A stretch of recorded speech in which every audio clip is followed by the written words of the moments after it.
Fred, do something!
Good evening, everyone, and welcome to today's stream. Hope you're having had a good day today. I had a all right day. Got a story written. Had half a pizza, other half is in the fridge. Last night we wrapped up our excuse me. We wrapped up our first playthrough of Star Trek Voyager Across the Unknown. We will revisit that game in the future to see what we can do different from our first playthrough. Um, I'm still having a giggle fit over the fact that throughout the entire game, there was like never an opportunity to really put Harry Kim in peril in a canonical sense until it's like, yeah, the guy didn't even speak up after Chakotay and Seven bravely volunteered to be willing to sacrifice themselves. But no, Harry Oh, Harry doesn't even get a memorial either. It's like nope, nope. So that was just funny. Um, but I've since we finished that, our next game as announced at the because last night's stream ran long. We're going to start Blaze Blue Entropy Effect X tomorrow night as our next game. It's kind of like our game to bridge us, in theory, to Life is Strange Reunion, which comes out at the end of March. Beyond that, um, what can we say about the stupidity of America? That already lives of men and women in uniform have already been lost because of the small dick and limp, impotent mind of Donald Trump. Basically, started a a major conflict. You can say it was Netanyahu out in Israel, but we all know who's really was behind it. So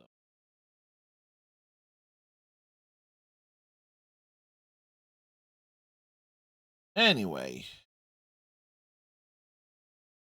tonight we got PowerWash Simulator 2. I need to find the game. Here, but let's get the. What's in the box? Oh, what's in the box? I don't know what's in the box.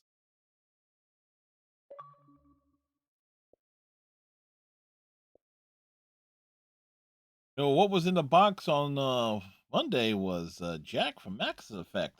Hey, Iceman, how's it going? It's going all right. How's my favorite Republican? I'm not a Republican. I Yes. was waiting to see what you'd say. The Strike says a lot of games are in the box. Yes. I saw Jack. That was pretty good, detailed representation. Yes. Saw you unbox her. There was all kinds of packaging on that thing. Yeah, it was, I do have a criticism regarding the way it was shipped. Uh, Because it was basically just the exterior box of how it will be in the warehouse, like the brown box. Well, it has all the things, mm, dark cores, everything detailing what it is and everything. So obviously, as it's being going through transit, and everything, everybody knows what's in the damn box. So that's not smart. yeah, I do. Gas went up 12 cents in Vegas, according to Stryker. We, You gonna be okay, Fred? me, I'm joking. that was Stryker there, and Mm, um, and a couple of other updates. I think I just remembered. My dad was able to get together all of his files and stuff from a lot of the genealogy and things that he did back in the 90s. So he's putting that mm-hmm. all on a thumb drive to ship to me. We'll have all those Oh, nice. files on hand. I just need to find the software to open said files. So Because again, he did this in the 90s, and the question is, does old software from then is not really compatible with anything that's out today? Mm-hmm. And also, I almost forgot the. Let's see where a particular package is en route.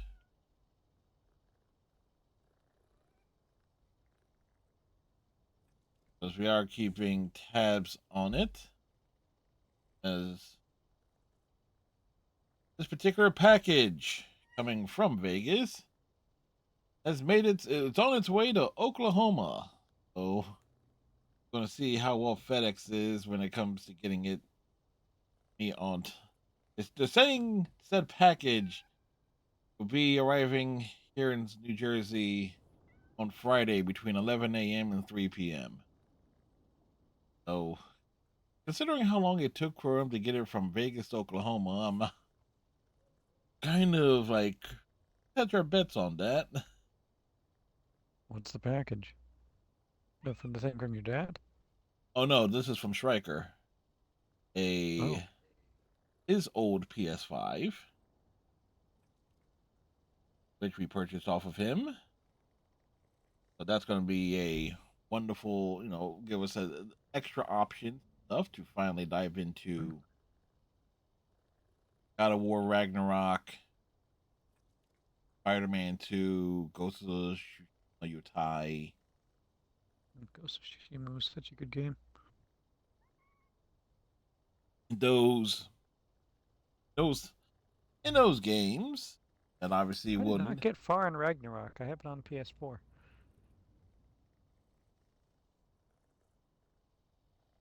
Right, so let's get Ice on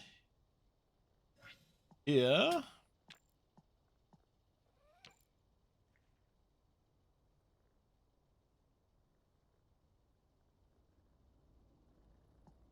Ready?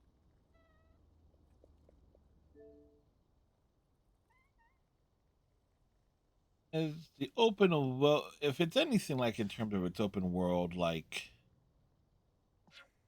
the first PS4 era Mm-hmm. God of War game, it'd be a lot of like roaming around, kill this, do that. Boy, boy. Yes, weak Where are you? bubbles, Squeaks. useless. Ingle McCringleberry, Auburn, Mm-hmm. You got it.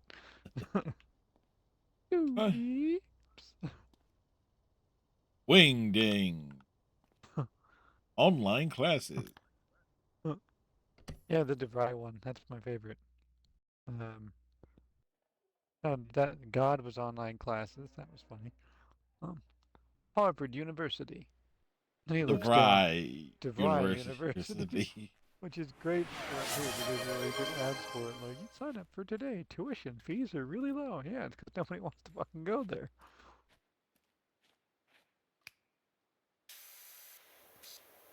Oh, Striker, thank you for the hydration, sir.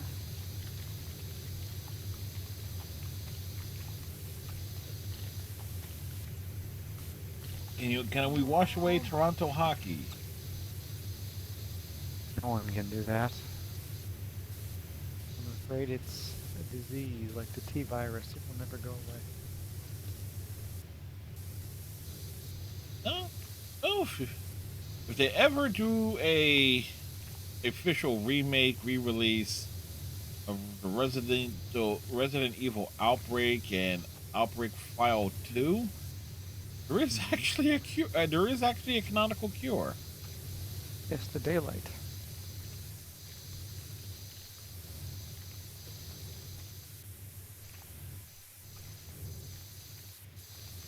No, it's those those games would be kind of like fun to mess around with again if they decide to re-release those or do again a proper remake of them. If there was ever an opportunity for them to be motivated to do so. It's now after having faced some of the current game that just came out around Outbreak. Code Veronica is next, apparently. And it's been leaked that they're remaking Resident Evil 1. That already had a remake. I played it. Like a proper remake. Like I said, they have already done that. I stand by my comment. One that doesn't include tank controls that is more accessible to the current generation versus those of us, like myself, who didn't have any systems during the period that tank controls was a thing.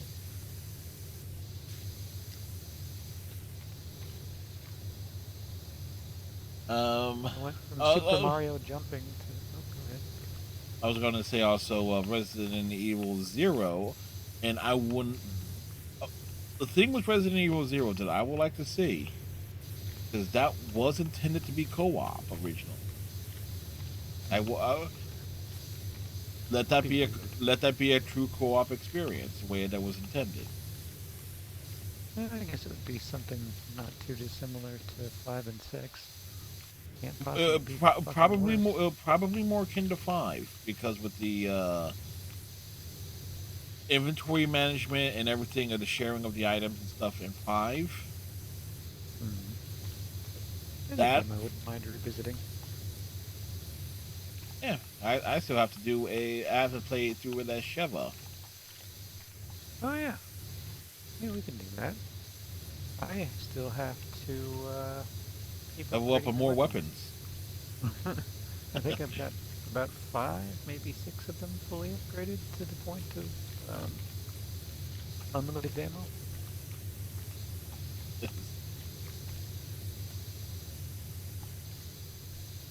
Then I can just give you all my ammo. Yeah, for whatever weapon I'm trying to level up in.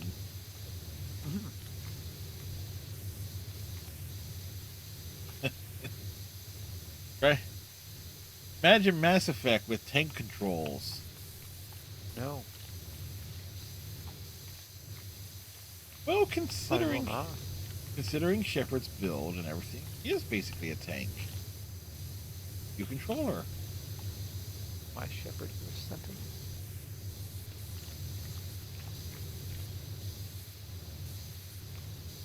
The best of powers for those who suck at shooting.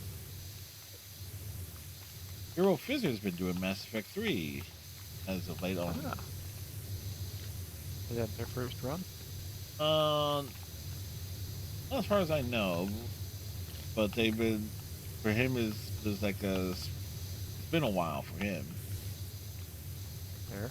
So in his case, trying to remember, it's been almost hilarious. Like for me, I go back and play Mass Effect 3 or any of the Mass Effect games. It's almost like, okay. Reflexive. Yeah. I feel like even though it's been a while, it would be something similar for me, where it's like, oh yeah, I got over here, right. Yeah. The big thing regarding Mass Effect 3, of course, is needing to have like the checklist guide of where all the damn resources are and when they appear. Yes. Which is annoying.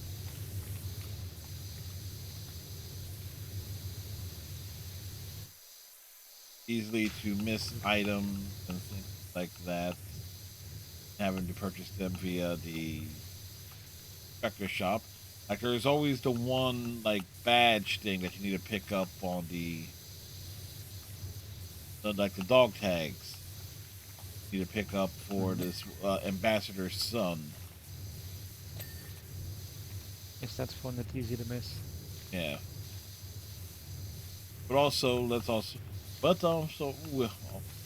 my case, Mass Effect 3 not having its multiplayer in the Legendary Edition really does expose the fact that like a lot of those little side missions and stuff are basically on maps for that were intended for multiplayer.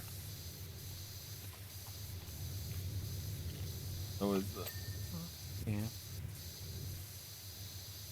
And one of the maps for the multiplayer is literally the communications level, if I remember correctly. Yep.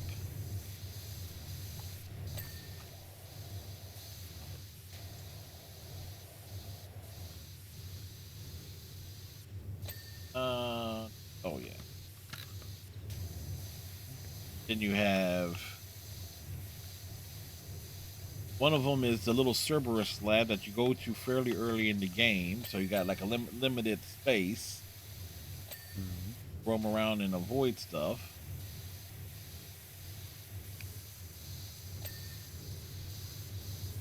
So it is certainly a choice that they It's made. lazy in spots. Yeah, it, as I say, it's a good thing the writing of Mass Effect 3 itself, in terms of its plot and the cutscenes, everything itself. That's like that's the real strength of that game. It is. It truly, truly is. People may not agree, but that's what I like about it. That and the fact that the customization is much better. Yes. We can dodge! Remember Mass Effect 2 where you just take a rocket in the chest and accept that it's going to happen? Yes. You can roll out of the way. You can jump over a foot-long gap. Hey, Division agents can't do that.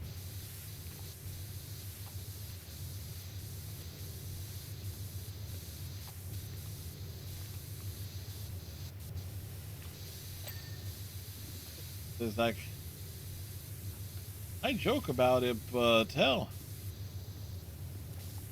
proper remake of of Mass Effect, the Mass Effect trilogy itself, with the gameplay of Andromeda, would actually do a lot of wonders there. You could is a lot of dodging and stuff that you could not do.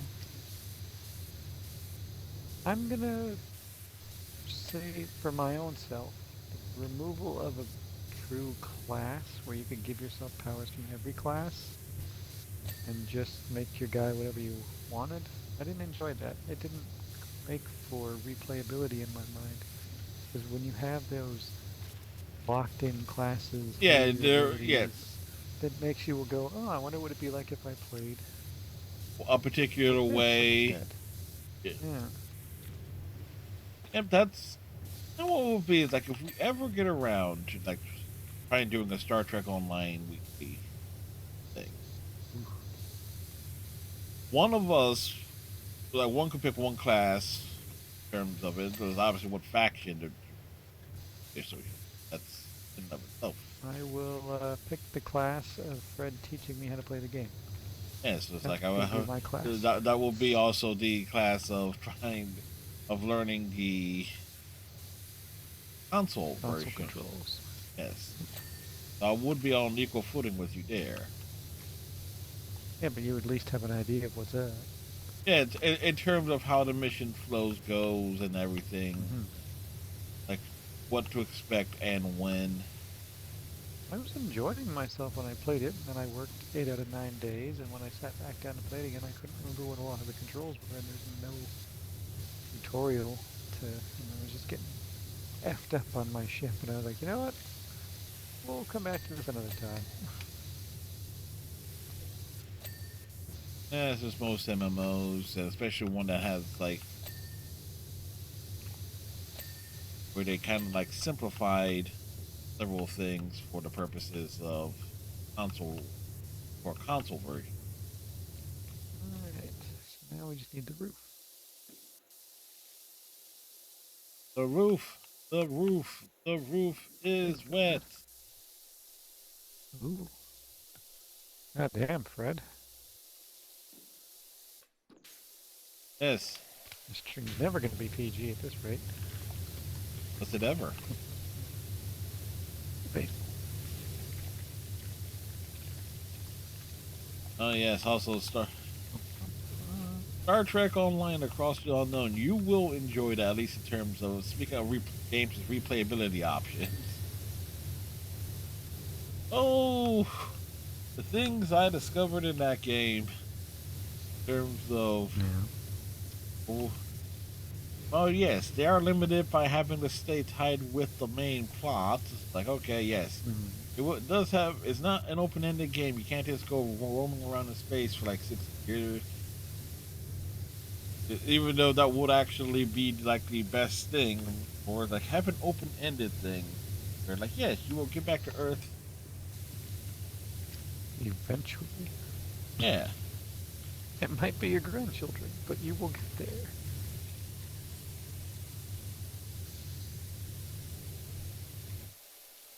Ah! but the but I just find it funny that throughout the entire game, there is not one mission where one of the many where Harry Kim dies until you get to the very end. He was inconsequential even in the video game. Yeah, like no, he gets a lot of dialogue, and the fact that it's just like Harry, you didn't like. Oh yeah, 7 of 9 speaks up about yes, they will willingly sacrifice themselves to deliver the virus to the Borg Queen as an end game, the final episode. That's fine. Dak- Dakota boldly will, does the same thing. Well, that was his lady. Come on. Yes, as implied within like 2 episodes, in like the last month of the series. Yeah, well, they were getting bored. Huh? It's useless.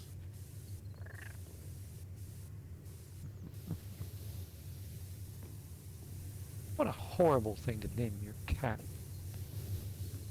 Look, Whoop. my dad had several cats at one point in time. One was named Squat. One was named Snot. Hmm. The other was named Meatloaf. Oh, and one was named Simple. So, in terms of naming a cat useless, granted, accidentally, Oh, I fell off the roof. if me too, that's why I went and got the other scaffold to stand on it and Whee!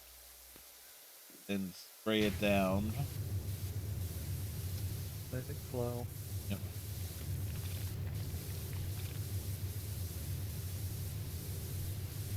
But I just like the fact that because even though certain characters were either written, or, during my playthrough died, or were merged, or divided, or other various circumstances, You made it home? I don't know, able to see what the dialogue option. So it's like, okay, Harry does not speak up and making the noble sacrifice, willing to make a noble Why would he? sacrifice. Apparently, Tom Paris wouldn't either. That's more surprising. Although Tom Tuvok, had a lot more to live for. uh, do I think I will watch the Life is Strange movie? Yeah, it's going to be on Amazon Prime eventually. So I was like, I'll more likely check that out. Life is Strange, isn't that the documentary on your election system? Ain't wrong.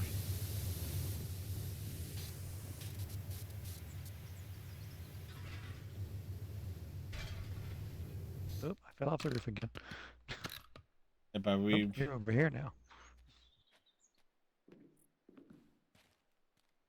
I'm over here now, trying to get these. The Knights won.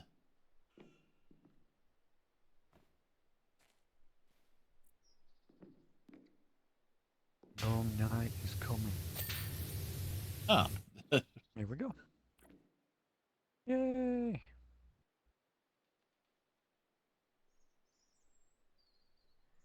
yes. This job was started last Wednesday. Well, I think I was starting to fall asleep by the time we got to the barn, so I was like, I'll finish the barn, but we'll do the silo next week. Oh, I forgot to get the thing there. Because I always need a thumbnail. For the YouTube side of stuff.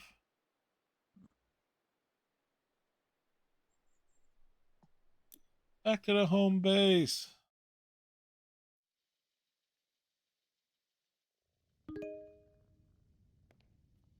I always like to see. Okay, where's the? Okay. Oh, the silo was not included in the model. There. So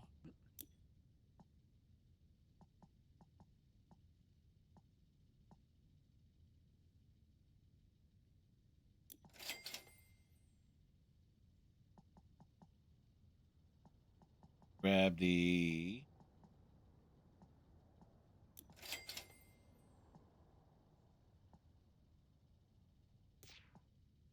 Making use of purchasing what needs to be purchased. Where we're going next.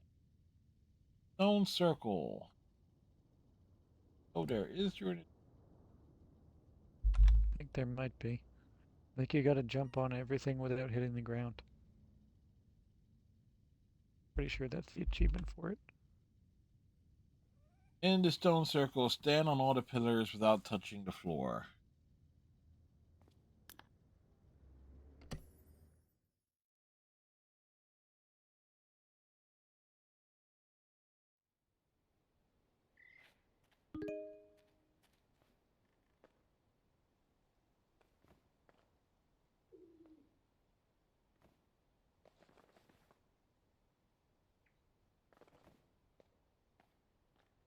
Right? Damn it. Supposed to not fall. Eh. Try doing it that way.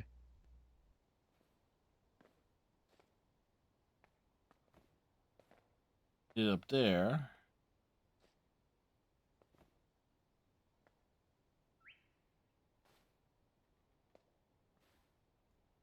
Three.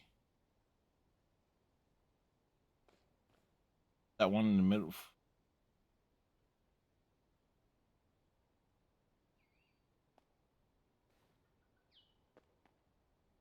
I think you gotta jump to the middle one too. Nope. Okay, Got it. There you go. The floor is lava.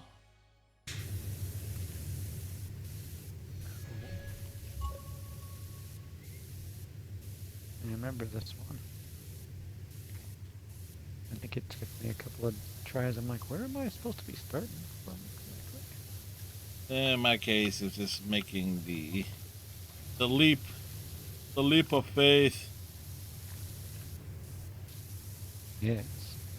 Jump, jump, jump. Do a flip. Jump, jump. I just came out here to smoke. Why does everyone keep telling me to jump?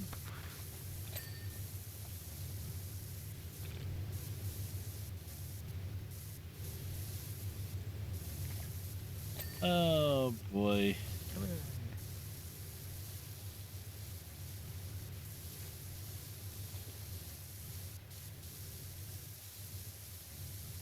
We're gonna get another achievement-based one soon, but it's a really simple one. How You don't have simple to do is anything it? special. Basically, clean the first part of the area, and the second area will open up. The achievement is walk down the stairs to the other area, which you can't continue without going down the stairs to clean it. So, you do it by accident. Oh, that's most things in my life. Most firstborn children.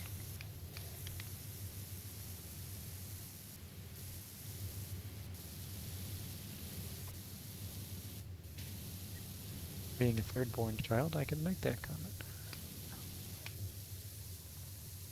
As a firstborn child, well,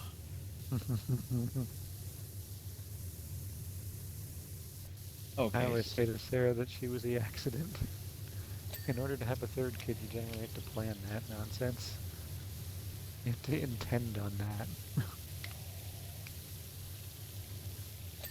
But my mom always says, no, we were trying. Oh, come on, let me tease my sister. Like, yeah, be nice to your sister. No. sister was not nice to me, I will not be nice to her.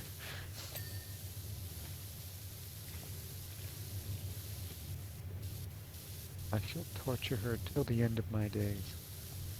Because she had so much fun at my expense being 5 years older than me.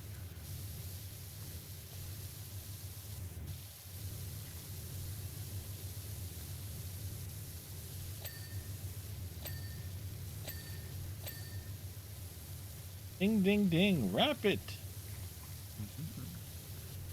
Human money!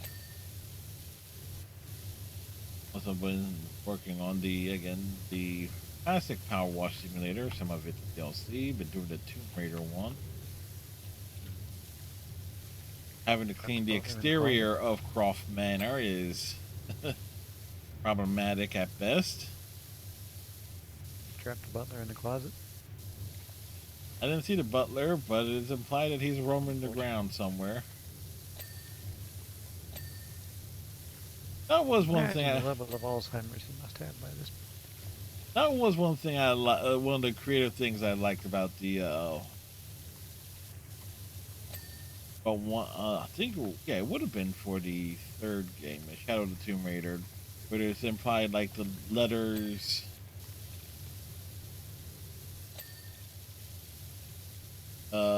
That were written is like, yes, Laura locked me in the freezer again. You bitch.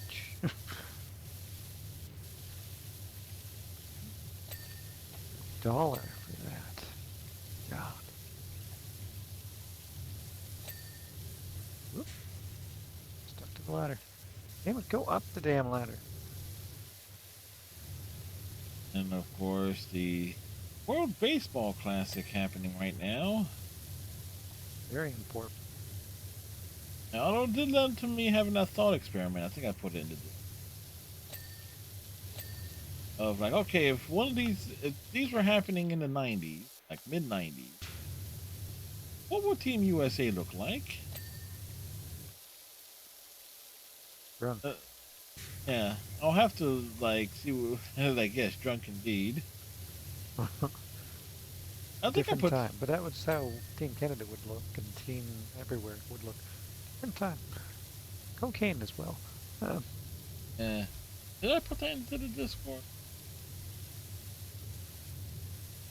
No, I did. Sure. No, I did not. Wait, did I put it in the short strips thing where some of my more ingenious writings are, or at least short versions of my writing? Yes, you combined Mass Effect and Dune. Harkonnen. No, it was Kirby I put Mass Effect with, like the little pink puffball. Oh no, the one was the one was the Helsing Bridge. Yeah, I'm trying to, like, when I write those stuff, I try to make sure I put the title down to try and separate them, because it's not really good. You flow together to a degree. Yeah.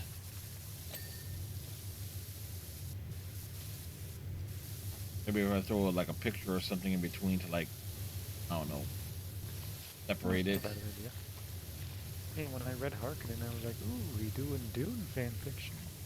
Like, nope, this isn't Dune. Not Dune at all. Although if I was, I'm not all that familiar with Dune as a. I've never read the books. I've only seen like the original movie like once or twice. I was like, that was in. Like it left a positive impression. Then again, I'm who can appreciate bad movies or ambitious projects. I don't like the new Dunes, but I like Dune. Oh no! So I threw the okay. So I put it on my blogger page.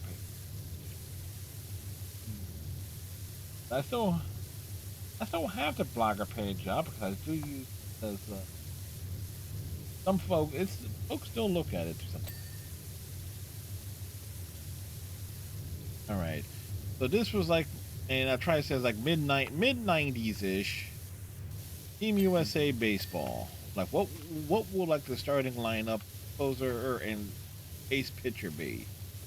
So leading off, center field, Kenny Lofton. Yeah, you still need defense in there.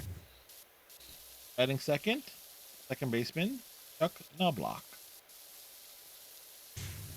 So this Yips or post yips? before.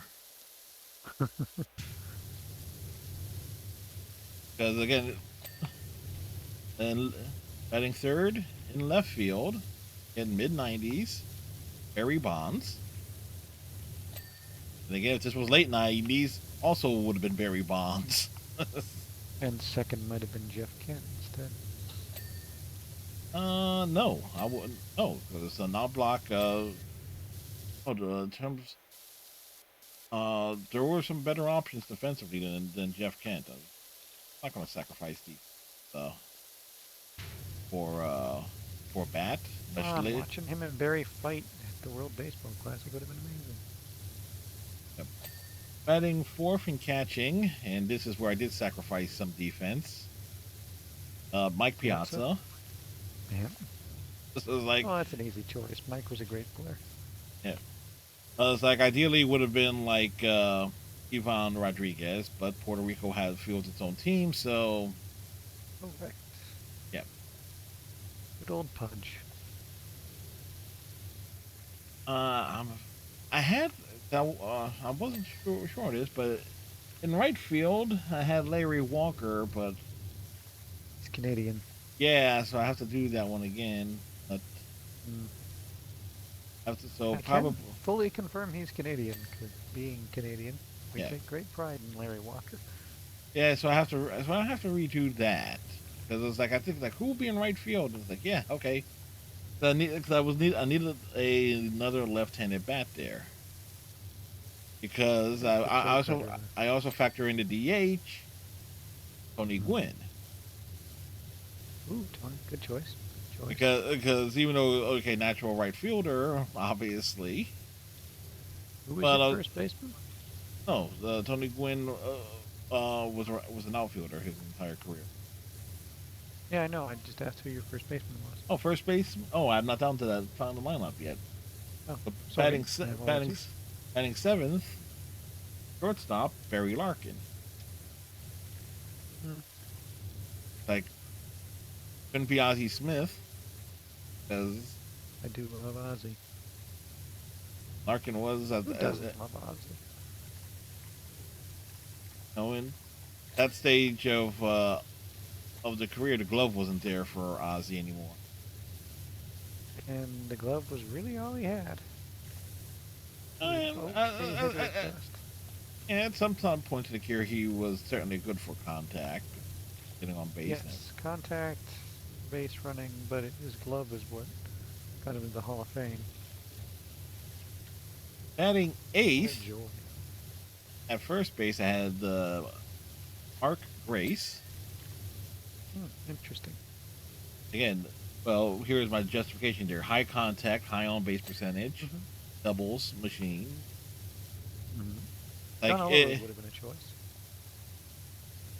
I thought he was Canadian, but He's not. okay, yeah. That's kind of like where some of my things was like, okay, it was there. I wasn't sure on Larry Walker. So okay. It's funny because yesterday I think I was like reviewing Canadian players. I went through like the whole list of players who have made it to the MLB from Canada. That's theirs. Yeah. Oh, and I forgot third base. And this would be like the one case that make folks go like, eh? Jeff Cirillo.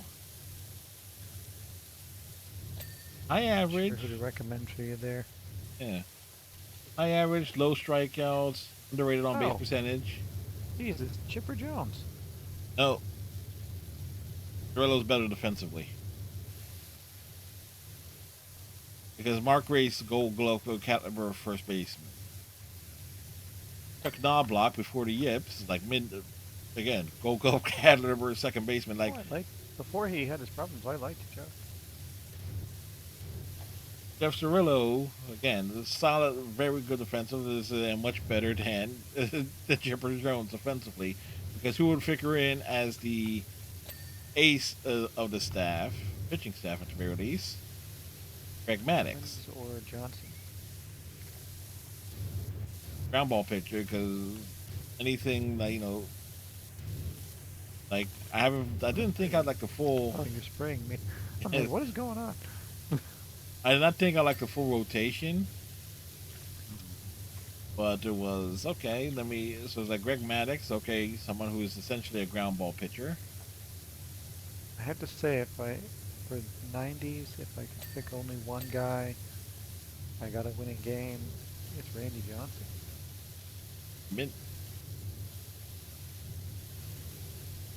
If you're going off of like the 95 postseason, possibly a general statement due to his individual abilities, but yeah, I understand you're thinking with Maddux. At the time he was fully established, whereas some of Randy Johnson's best years hadn't occurred yet. Yeah, Johnson was getting there, but yeah. Yeah. Maddux would be the safe choice, the professor. But the closer, this is also where I kind of had like some questions in, because while there were some great closers in the 90s, not many that was just like, okay, who was consistently good? And I heard if he was American, so I went with Dennis Eckersley. Oh, yeah, fair enough. He was at the end of his time at that stage. Yeah, but still exceptionally good. Could have been a whole human being, it seems, but otherwise. Oh well, I'll have Barry Bonds on the team. So that's true. So a couple of the big questions would be there. Can we get Paul O'Neill in there with him? I just want Paul O'Neill and Barry sharing the infield. Yeah. So of course, so I would have to redo the lineup slightly, because obviously there was one big name that I did not mention, and I'm surprised, which you think about it. So if I had to remove Larry Walker, we'll have to put Tony Gwynn in the outfield, natural right field. That would be the justification now to put Ken Griffey Jr. on the team as DH. Ken, greatest player of all time. So the question is, like, who is better defensively, Griffey or Austin? They're both very good. Yeah, and it really will come down to, okay, who was less likely to break their wrist running into a wall? Well, that's hardly a fair thing. That could happen to anyone. Yeah, so it's like, yeah, so the redo, but I would have to think of like how the lineup would shake out there.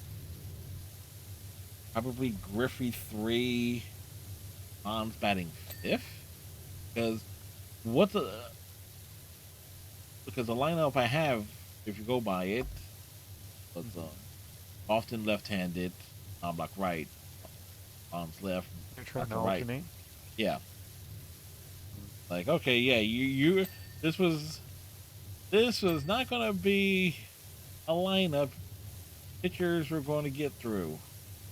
Like, well, regardless, yeah. Because remember, mid-90s,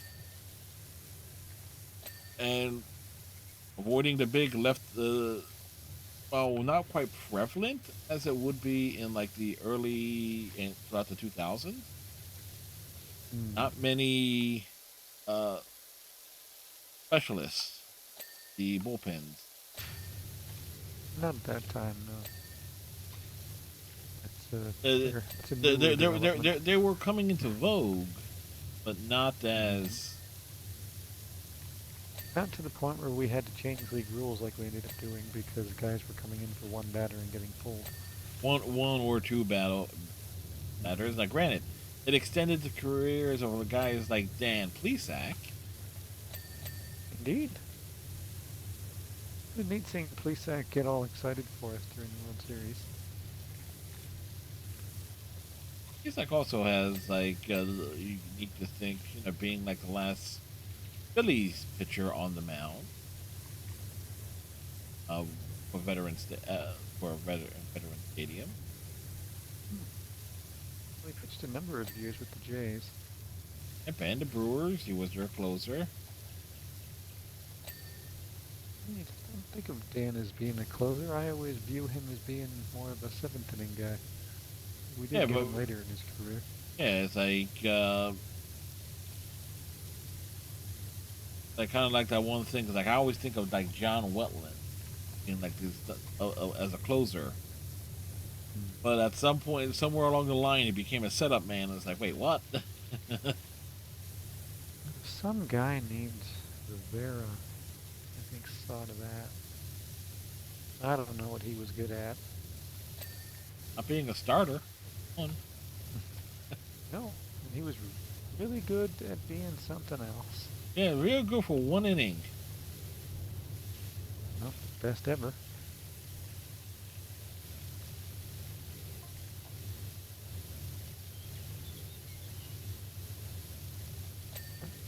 But back to Eckersley. I love every year when he calls out people, the batters, for celebrating, and that we wouldn't have let that happen in my day. Nobody showed anyone up. We were all in class to one another. Well, they then show 15 straight highlights of him like triple fist bumping and screaming as he leaves the mound. Yes, well, that's. Like, Remember, you did that every fucking time you were out there. Yes. Well, we got to remember he was in the American League for the majority of his career. Went to the National League predominantly because of Tony La Russa to be with, Cardinal. Ugh.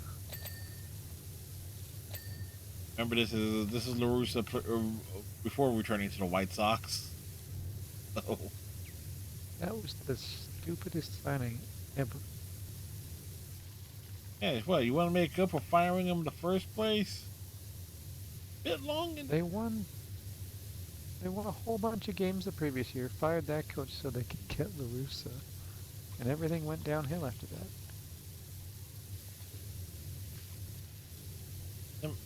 Stupid.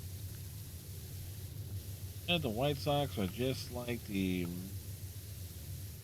Tigers were for a long period of time. Mm-hmm. Awful. Because no matter what they do. Like it. But baseball is kind of like that weird sport where a team could miraculously pull it together. You can win in spite of the front office's incompetence. And one of their big mess ups was the James Shields trade, where they'd already made that great trade with Washington, sending Adam Eaton and getting Giolito and Lopez, and James Shields trade to try and beef up the rotation further, sent out Fernando Tatis Jr. So as much as I don't love him, he's still a very good player. Well, I think what was it was Washington not having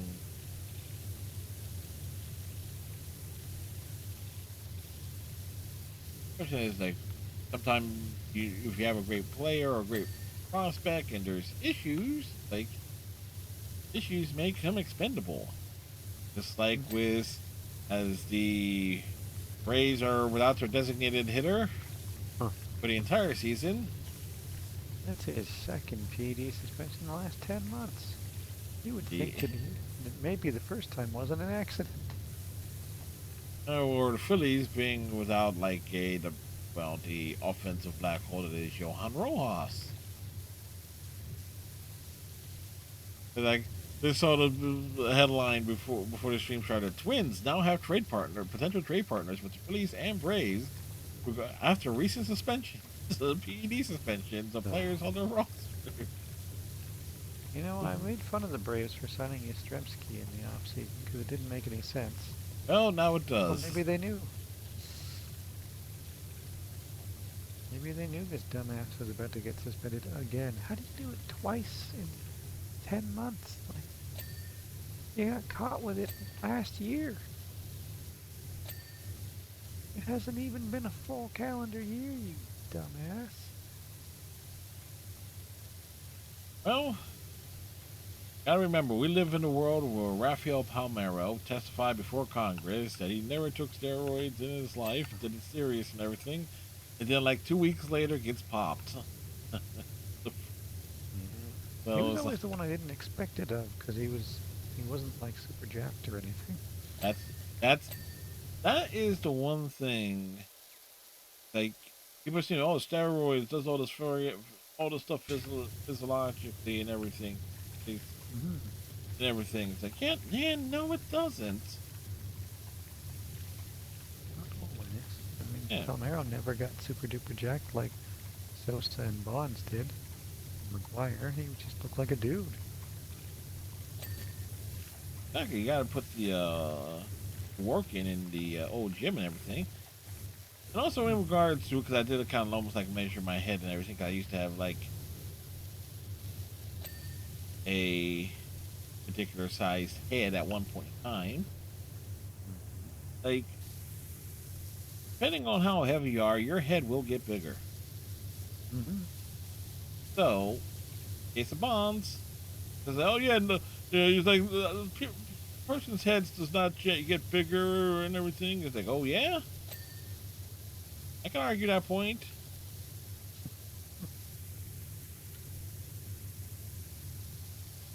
I don't know, Bonds But is just one that annoys me because his career had been a Hall of Fame level career when he started doing it. So when your ego is so out of control that you just had to get the attention back when McGuire and Sosa were doing their crazy thing.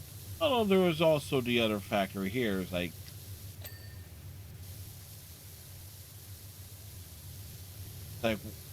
why people had so many issues with the steroids. It ain't so much people like why it suddenly became an issue. Like, and it doesn't make any sense for people to. It's like the more and more I think about it, if we're looking at it for like how many games was guys missing when they were on the juice, as it were. I don't know. You could argue Barry's body broke down because of age as much as anything else.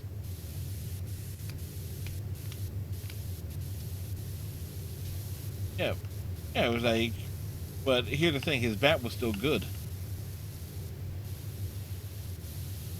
Yeah. Figure that in his final year, he was still putting up numbers. He was still not somebody pitchers wanted to pitch to. You mean to Mm-hmm. tell me? You mean to tell me an American League team would not have benefited with having Barry Bonds on their roster? Wasn't Tampa trying to bring him in?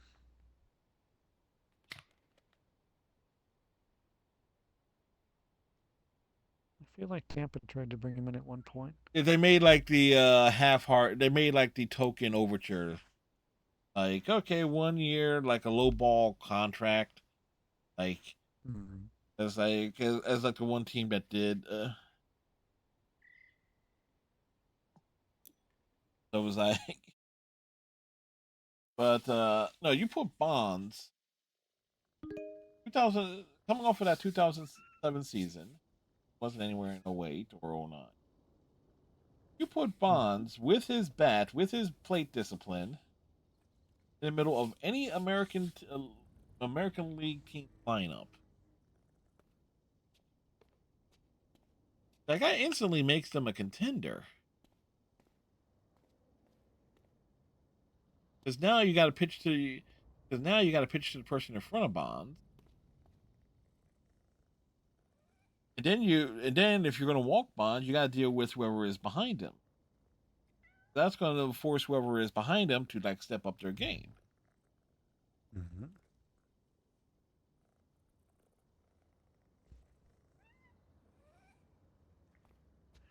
I don't know. By that point, he'd become such a distracting a-hole that I don't think it mattered how good he was playing. Nobody wanted to deal with the personality anymore.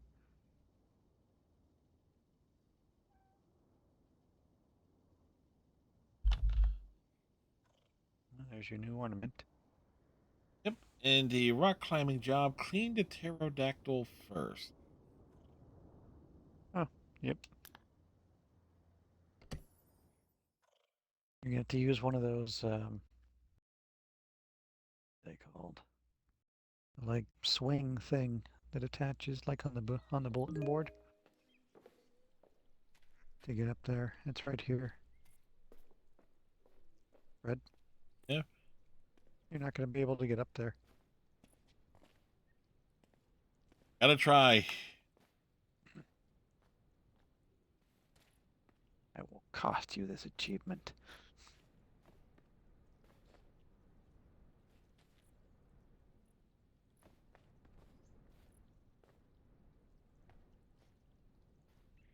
But you You're still about. need this thing in order to get on the top. Oh, I can get started down here. All right. You want to try this?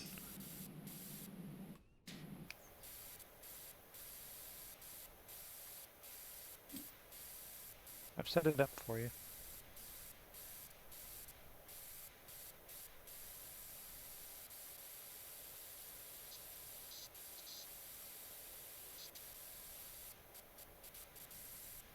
Oh, this one was annoying to do.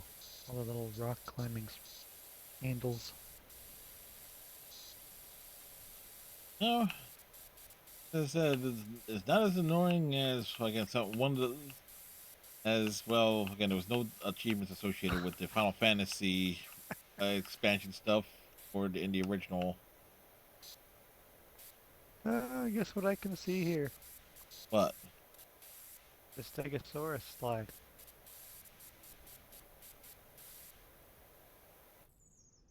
The one we had to push the ball up.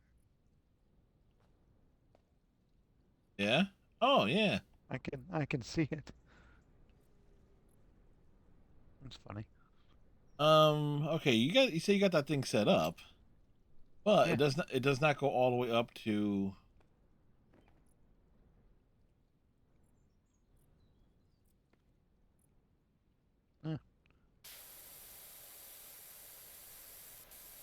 Yeah. Like you said, I couldn't Okay. get. You said I couldn't get up here. It's like, yeah, I can.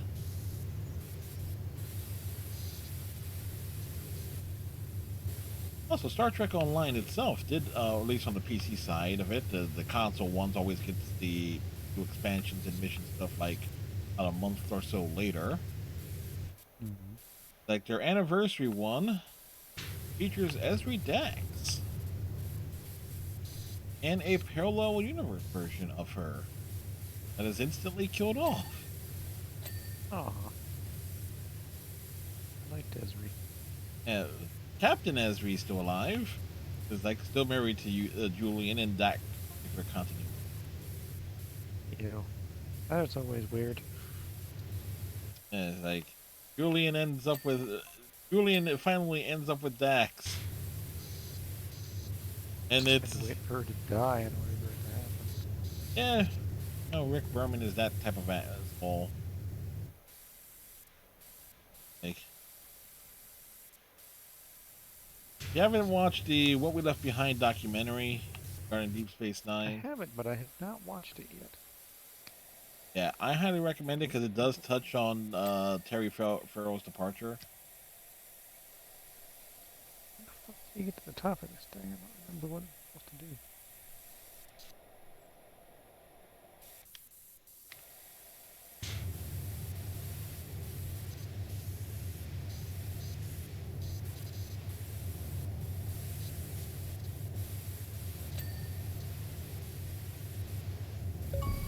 There it is. You got her? Yep. Down I go. So you were saying that I could not get up here. No, you can't. You can't prove that you did either. Yes, I can. Mhm. I don't know how you could possibly do that. I literally did all the rock climbing. It was like, it's a rock climbing thing. Did anyone see you do it? No, there's footage Do you of have, it. like, recordings of it? You know? Yes. I don't think you do. Yeah, I do. It'll be up on How YouTube. could you possibly have a recording? It'll be up on YouTube in the morning. What sort of person records themselves climbing up the side of this thing? Good lord. I am that vain. Oh. Now, see, folks, he admitted to it.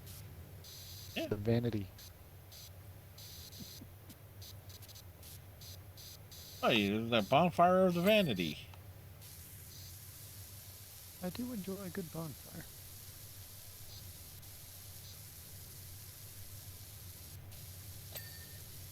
Like the sheer stupidity of the comments that happen is the stuff that we come up and talk about here. We gotta have a little fun. Yeah, it's like, oh boy. It takes so long. Oh, there you go. At least you're on the bottom, working your way up. I'm on the top, working my way to the bottom. Symmetry! This is just a palm tree. Sorry.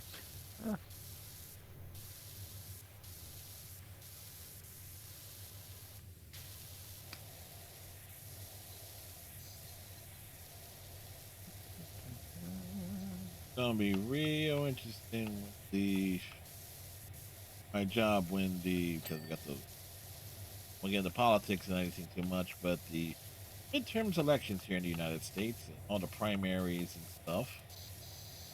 It's gonna be real interesting to see what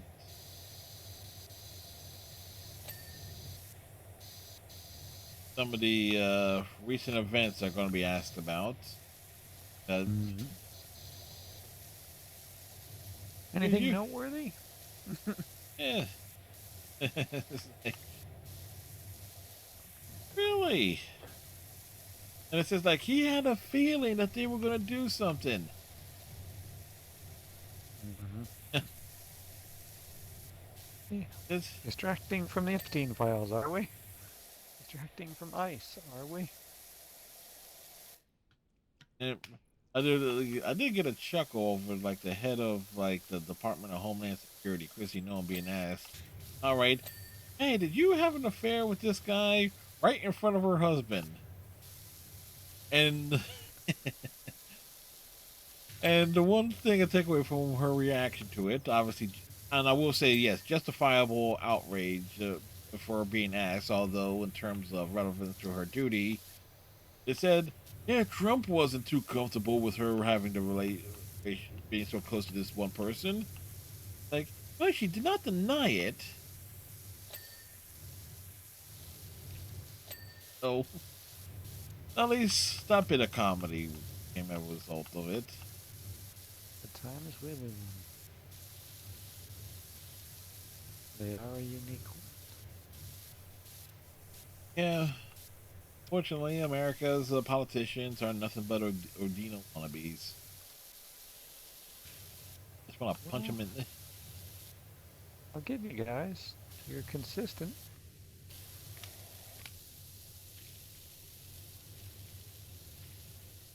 Yeah. Instead of having the awesomeness like Keith David styled political figures, we get nothing but Odinas. I still that image of George W. Bush not being able to figure out how to work a door lives rent free in my brain. I honest to God think he was a puppet.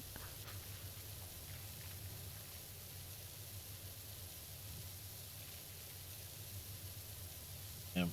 I did see a meme the other day. It's like, remember when the biggest international crisis in terms of dealing with another foreign country was Bush refusing to eat broccoli brought to him from Mexico?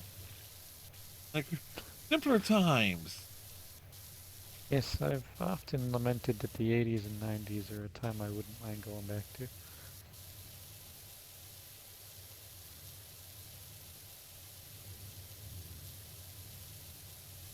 Wayne Was it Gretzky's. perfect? No. But you could go outside and play. There were no cell phones yet. You know, none that could really do anything other than phone someone.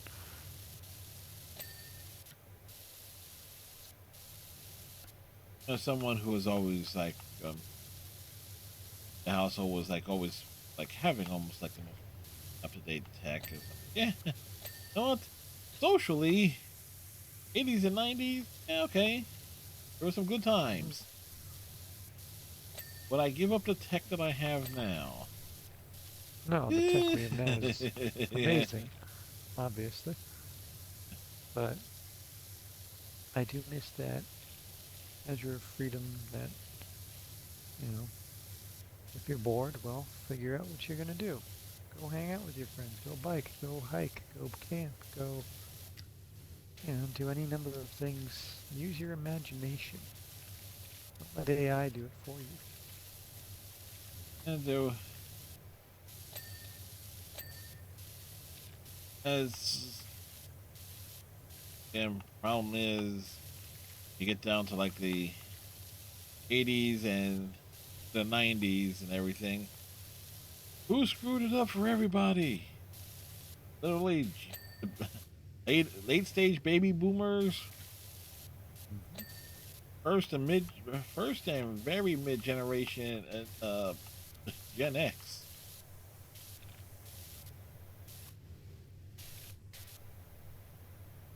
They, Yeah, I definitely think I was born in the wrong time.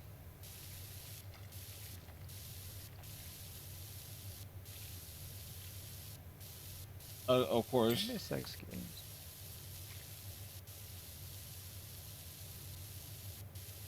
and then, and also in fairness to, I was fairness to Generation X, I will say this about them.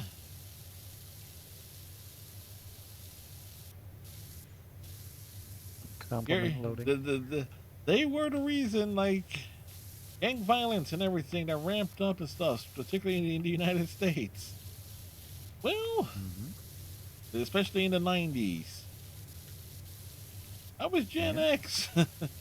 I'm sorry, but reason why, like, people, the kids and stuff like, okay, yes, like, why did they say the latchkey kid generation disappeared so quickly? Well, Gen X was definitely big part of the reason there, especially those on the second half of that particular grouping.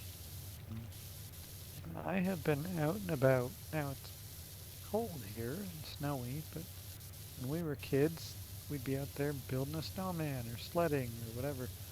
I have been out and about a lot lately and didn't run into any kids at any point.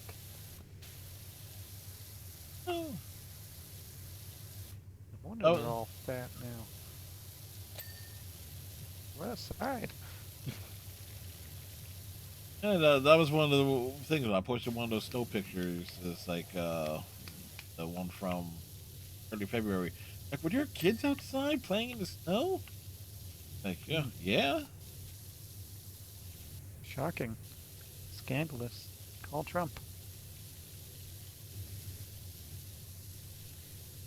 Considering how a lot of my neighborhood is made up of annex and everything, it's like, and ice has been spotted in and around here. Matter of fact, there was an incident not too far from where I live regarding ice and being near a school. Yeah, that's fucked up. Like, we're not conducting any operations near a school. Oh yeah, explain this. I don't We think they should be allowed to wear balaclavas. not allowed to be where what? The face covering, the Oh, balaclavas. oh yes, the mask. Yeah, They no, should they not be shouldn't. allowed to wear that.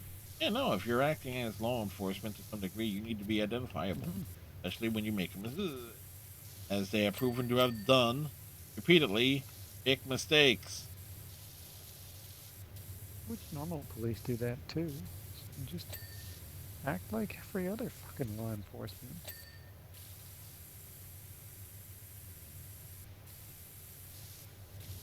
I just saw like the big thing on them, like a whole like how many members of people who signed up for ICE were have association with the Proud Boys and stuff like that. It's like, oh well, way too many of them. Like, hey, well, you don't see the Proud Boys around anymore. No, because they're all signed up to. They're all signed up for that. It was always going to attract people like that, unfortunately. Yeah, and Dean Cain too. Basically, who it was designed for. Oh,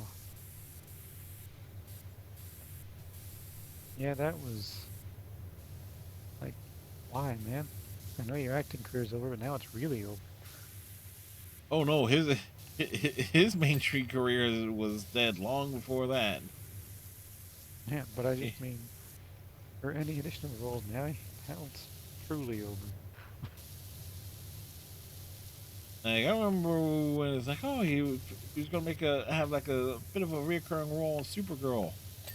Not for, and then it's like, then I learn what he's been up to since like and like ooh boy. Then I got a good laugh when they killed his character off. When it's like a lot of that came to light in terms of the mainstream when he started saying some stupid stuff. It's like, yeah, okay, we're just gonna kill his character off. Wise. It's also made Very one of the wise. worst damn baseball related movies I have ever seen too. I don't recommend it. It was I think it's like A Mile in His Shoes or something like that. I believe it was called. It's like, oh boy. Offensive to anybody who is autistic. Offensive to anyone who is a baseball fan. Offensive to anyone who watches movies, I'm sure.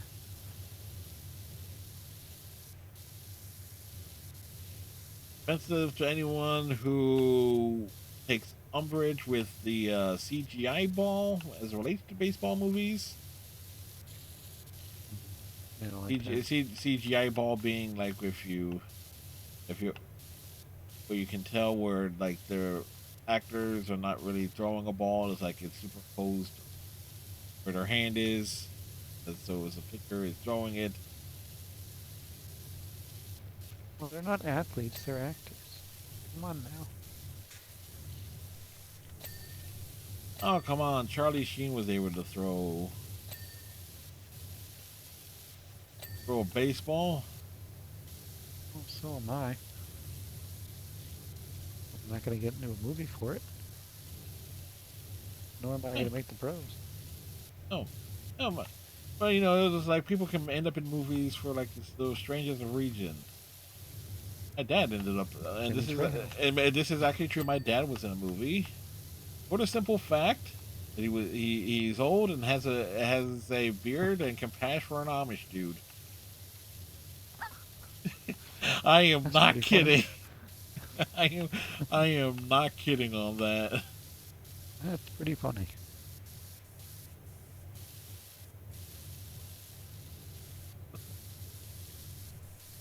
No lines. He was basically just staring like the ending sequence as like a bunch of grumpy old men just staring, as like giving nods of approval to whoever the hell the protagonist was of this little independent movie. Is like, yes, you are good. Indeed. Yeah, yeah. That's basically it. It's like just stand there and look old and miserable.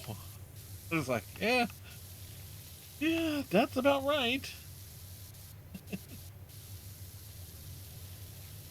Get off my lawn. Shut up, Clint Eastwood. Hint, there's nobody in that chair.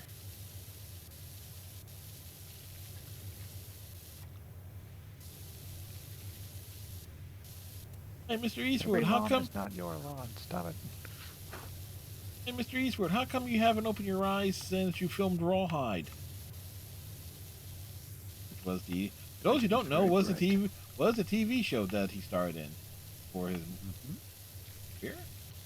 Oh, Indeed. Where he became the face of westerns. He was in a western. yeah, before he became the face of over-aggressive law enforcement officers. Mm-hmm. You feel lucky. Actually, never seen any of those movies. In fact, as I'm thinking about it, I don't know if I've ever seen a Clint Eastwood movie. I've seen several. Andrew Robinson is in the first a Dirty Nice. Harry film. Wow. Again, this is Kind of cool. Garrick. This is a great. Yeah, I know. Yeah, so That's cool.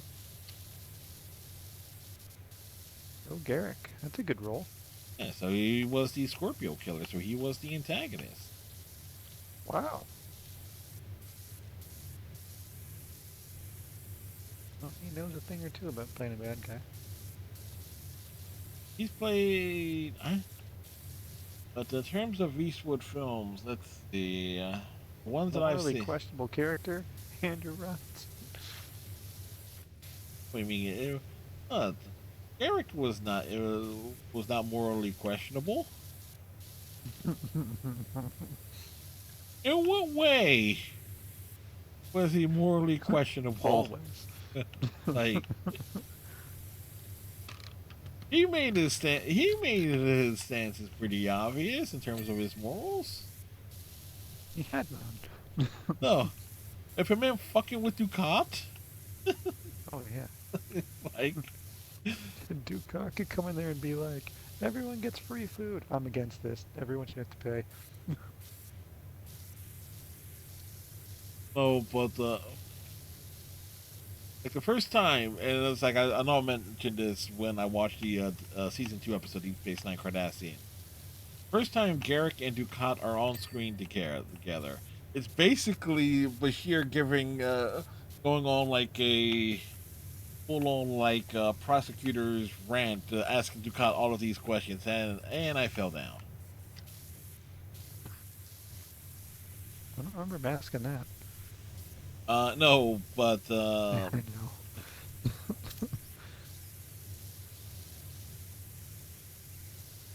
okay, Basically. okay. So now I see where you said like where the seat thing comes in handy. Mm-hmm. It's mainly on the side with all the nook and crannies, with Yeah. the handholds. But the entire scene where it's Bashir basically giving Ducat the third degree, like regarding war orphans, is like, what about all these kids that have been left on Cardassia? The ones who were not taken from their homes, the ones that you were not kidnapped for any of your future political ambition. And shit, I fell off the damn seat. You're doing well.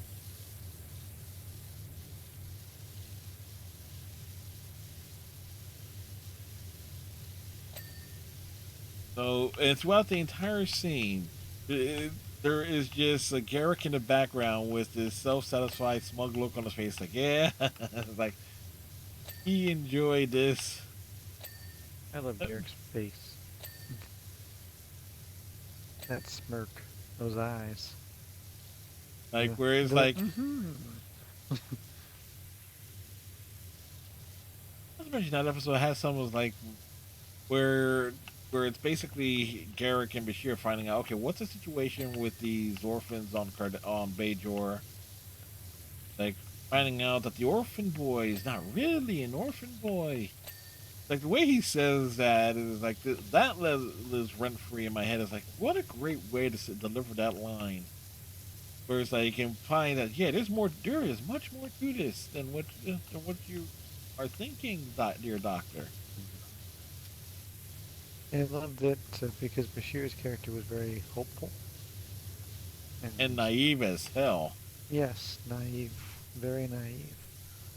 And to be, To have a character like Garrick to counter him is entertaining because Garrick, even though he just looks very unassuming when you first meet him, he's completely plugged in, tuned into what's going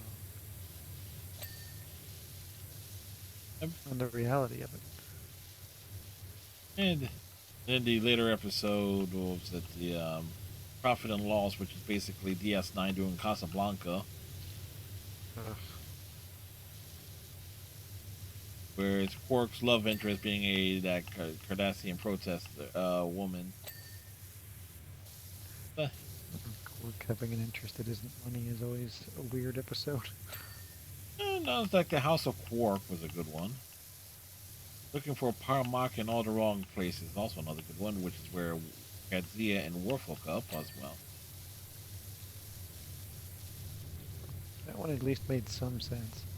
Yeah, because it was a follow up to the House of Quark. Like the entire opening of that episode is like Jadzia being jealous of Worf, lusting after the woman that was Quark's ex-wife. Yeah, it was so weird. Yeah. Like, yes. Like, wait, Quark was married?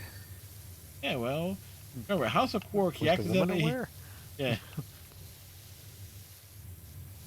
Yeah, House of Quark, he's forced to marry Grilka because he accidentally killed her husband defending himself.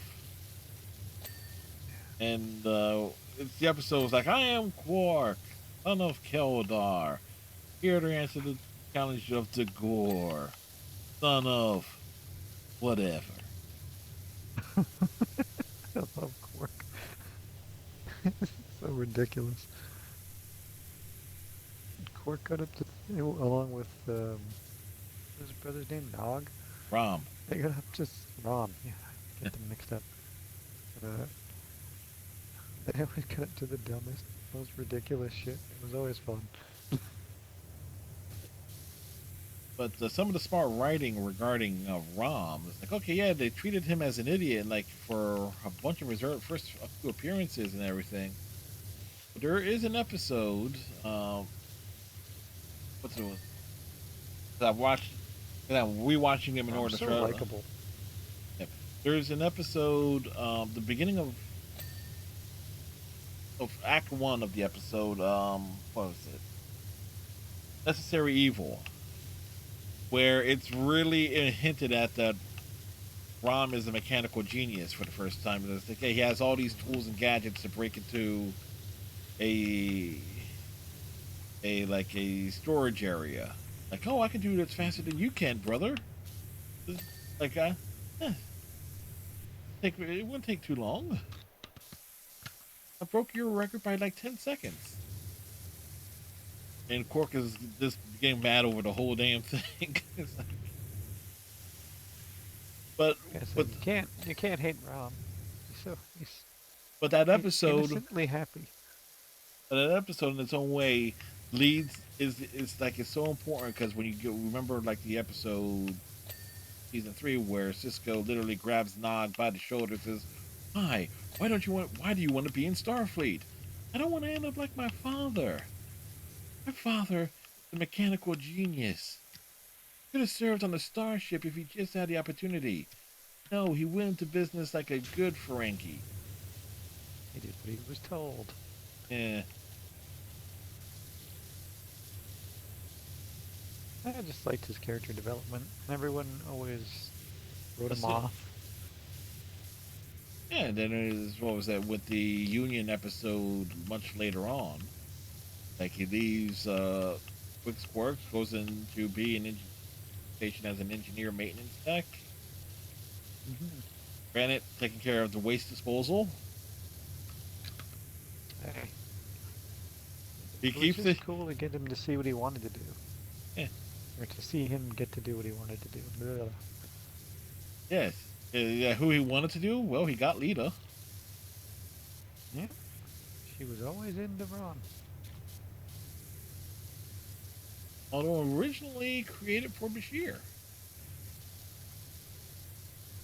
She was As so unlikable in the early seasons. who, Lita? Bashir. Oh, Bashir, yeah. I don't know. They didn't really have a personality for him, and he And was. this is Well, coming from someone who actually really likes that actor.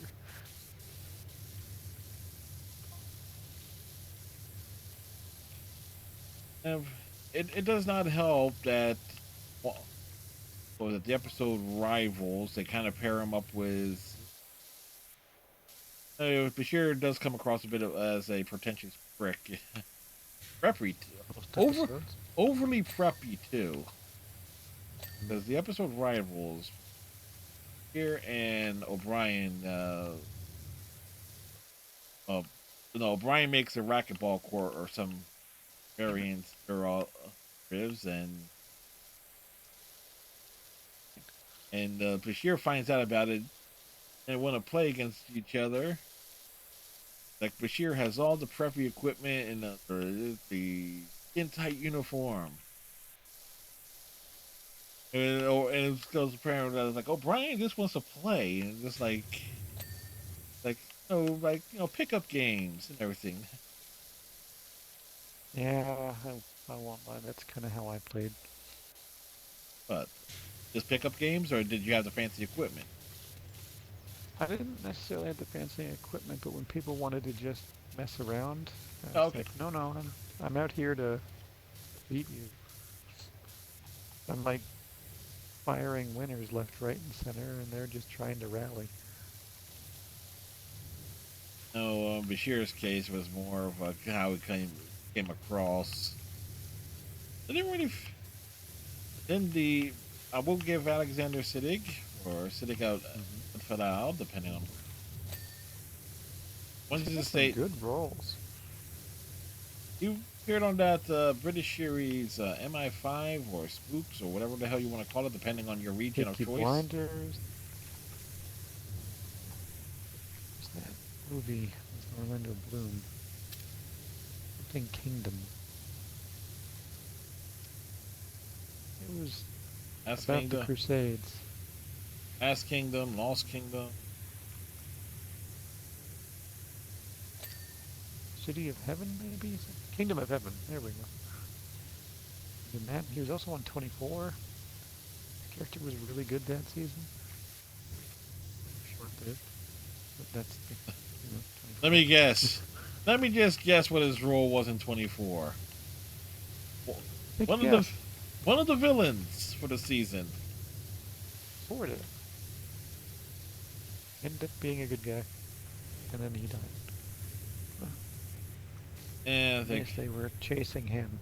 And there was an interesting plot line because his character was basically his country's Jack.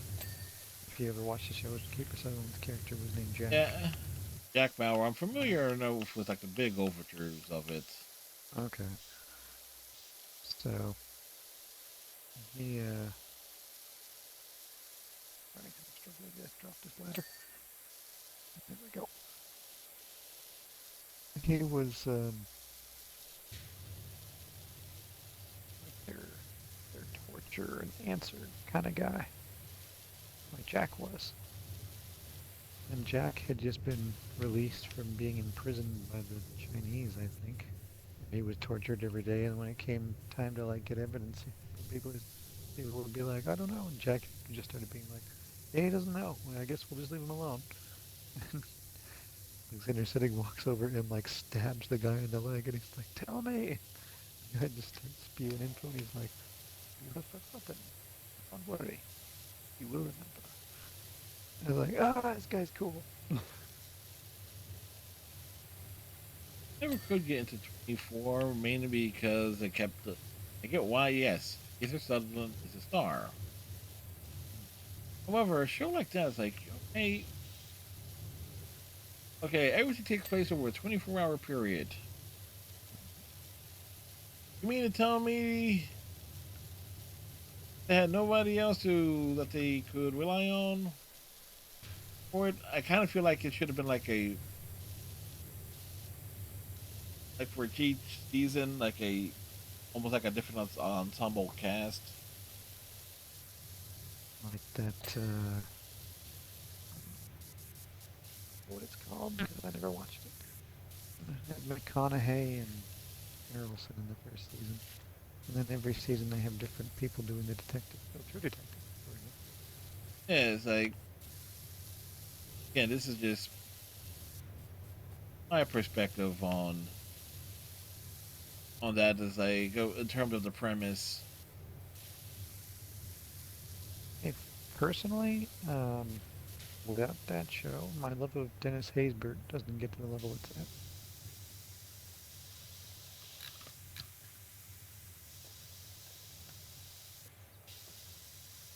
There, but David Palmer just trying to actually be a good man in politics? Holy crap.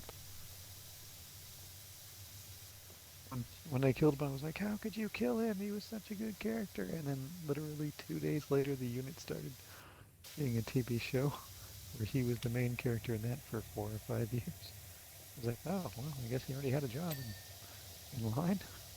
yeah, as you pointed out, character was on Smallville. Had to kill him off. Got booked to do his own TV series. The only where the started to lose me was when they made Tony a bad guy, and I was like, his motivation don't make any sense. He's been a good guy the entire time. Thank you for the hydration, Striker.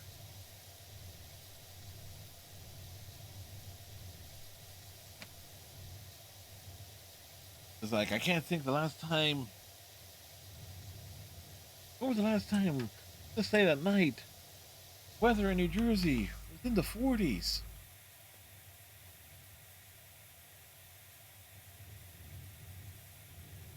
Like I was feeling like, boy. 86 years ago.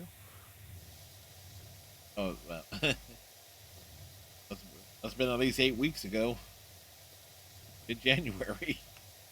Well, it'd be in the 40s. Oh yeah, but yeah, okay, yeah, but, yeah.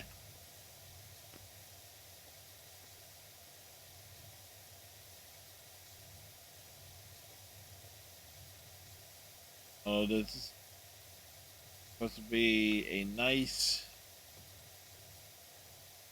I think this is like the groundhogs were said. It's like, oh, it's going to be like another like 6 to 8 weeks of winter. Like, hold up, these temperatures say otherwise.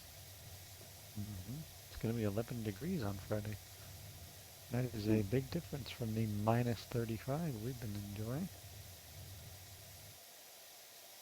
How the fuck am I supposed to get up this tree? Yes, any remaining snow should melt. Hopefully. I've been pulling giant ice swords out of my thieves' trough.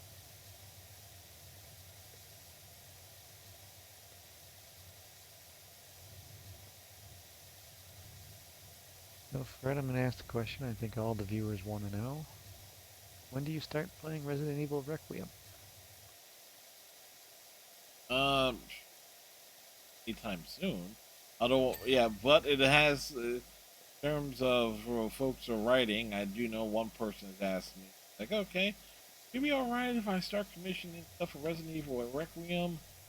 Yeah, it's like, yeah, just keep in mind, I haven't played it yet. It's like, Would you? uh, yeah, it's an impossibility and everything. Like, well, it's like as I said, I have like all like the Resident Evil remakes and everything, like all the Resident Evil games. I did mention, I did grab on the Xbox side. I'm like, I have them. It's just a matter of okay, how things line up with what I am playing. And I always grab them like dirt cheap, like when their prices drop. Like If it's of any help, Resident Evil Remake 2 and 3, there's add-ons you can buy to give you unlimited ammo. Yeah, so and the difficulty settings and everything to that, the kind of like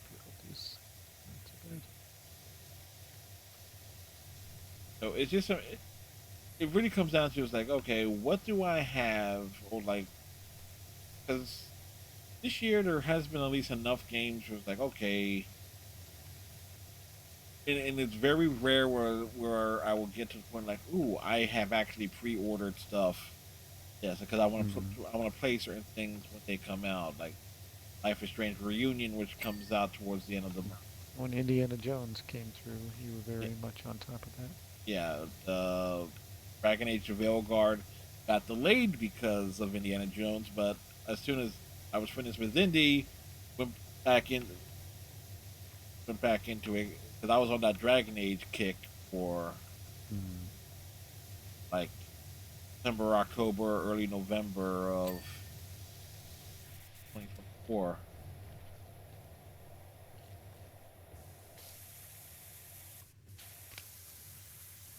Well, if it brings you any, And I know Dante's been playing, and I've seen some of his shorts on YouTube.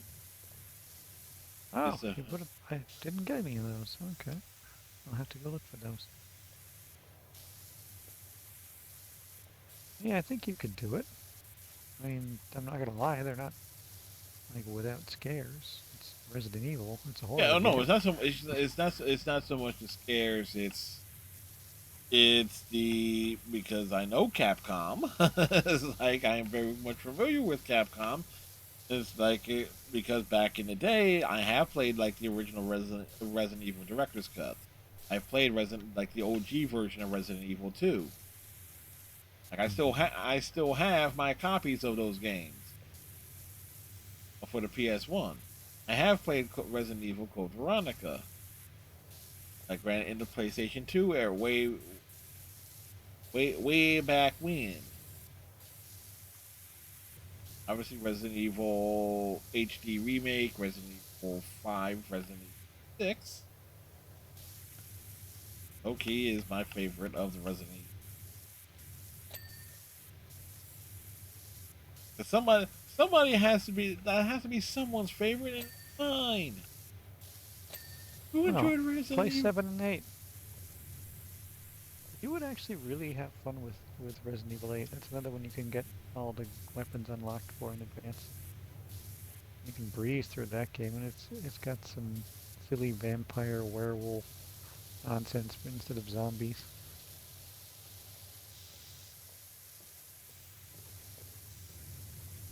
Big- That's Like a also fairy the tale. first person perspective when it comes to horror games. Well, the There, Resident Evil 8 is available in third person. and the question is like, how well do they put it? This is, Never played it in third person. I always just played it the way it was intended. then you have. I didn't really, well, part of why I didn't really stick when I did mess around with Alien Isolation. Oof. I didn't Like, get yeah, far on that one. no, if I got a couple like chapters in, then I got like cornered by an alien, and it's like, okay, I don't When I need found these. out that you go into an alien nest, I was like, nope. It was literally a case of, well, I live here now. Yep, same. Amanda, been nice meeting you. Uh, you live here now. Because I ain't ever going to that nest. Like, nope. Hard no. No, I got cornered by an alien. Like, and it was just, I often have this like thing, especially if it's sci-fi horror. And granted, part of what pissed me off about the Death Space was some of the more. I got fairly far in Dead Space when I played it. Mm. Like, if you're gonna give me the tools, give me the damn tools that will allow me to properly defend myself in a way where I don't have to remember, like, oh yes, you must do, you got to take out the limbs. Hit the legs, hit the arms, hit the head, stomp everything. It's like, Well, it was really? clever because everyone went into that thinking about the zombie factor. You got to hit him in the head.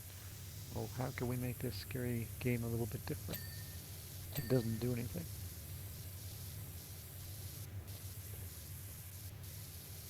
That's what I liked about it anyway. I don't really go for scary, scary games. It took me many years to complete my first one, and that was Dead Space. I've played horror games before. Like I played Evil Within, and it with cheats. Yep. I played Evil Within 2, and it with cheats. But I can at Not as least. good as the first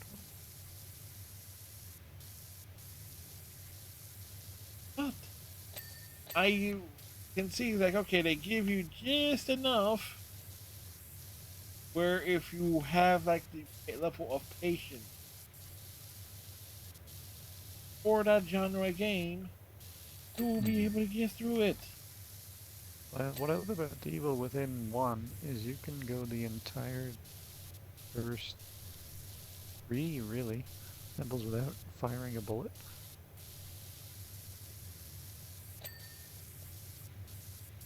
You must You punch can start locks. building stuff up. Yep, Sebastian Lock Puncher Castian. No relation to Nick. Yeah, that would be unfortunate. Want to be related to someone that crappy at baseball?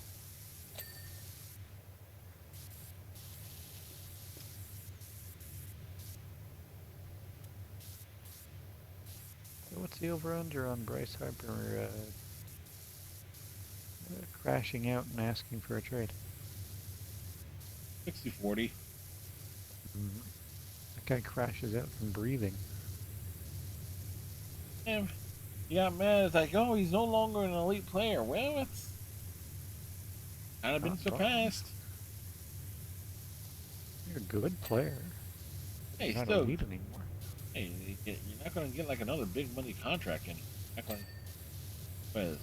I've never seen someone making that much money be so unhappy. Did Like he catch his wife fucking the gardener or something?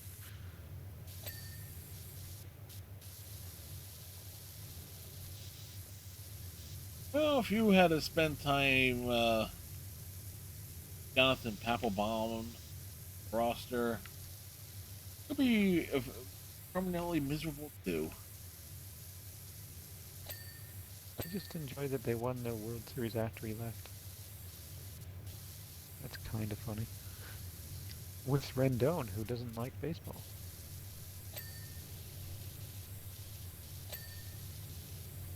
Yeah, Who would sign a third baseman who doesn't like baseball, Striker?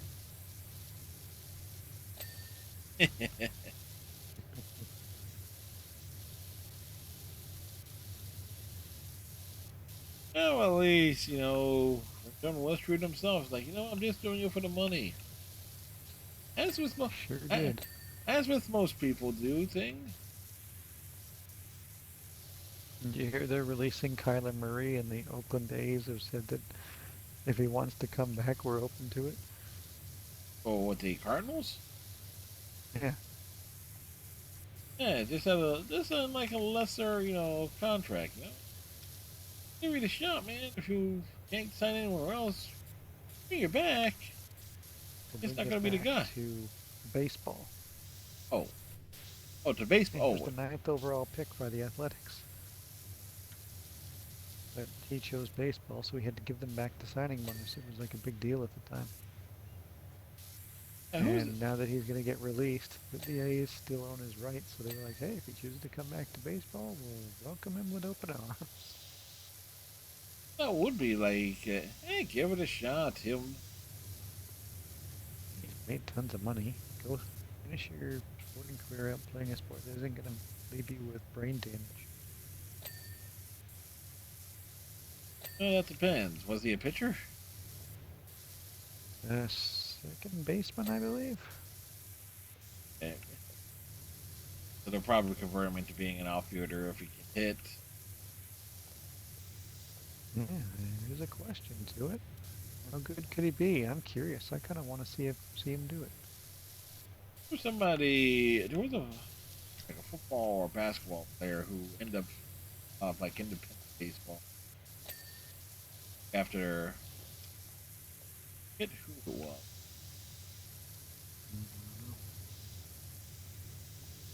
Was it Bo Jackson?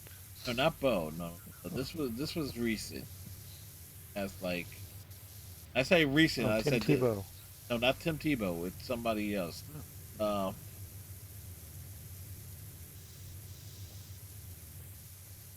but I can't think of his.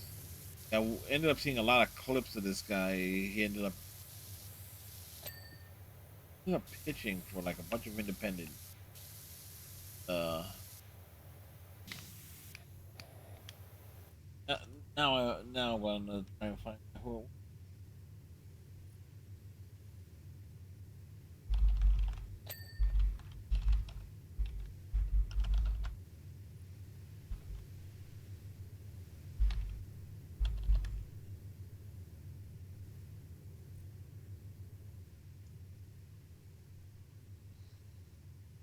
Um, I don't want the list of players who played.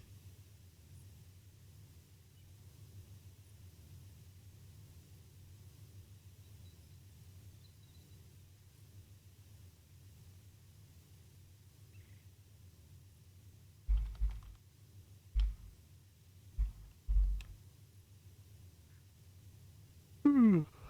I do apologize now because I'm trying to find. Oh, that's fine. Tebow's the most recent example I can think of. Yeah, But but he was with like in the Mets minor league system. he was never going to make it up there. That was fantasy nonsense for publicity.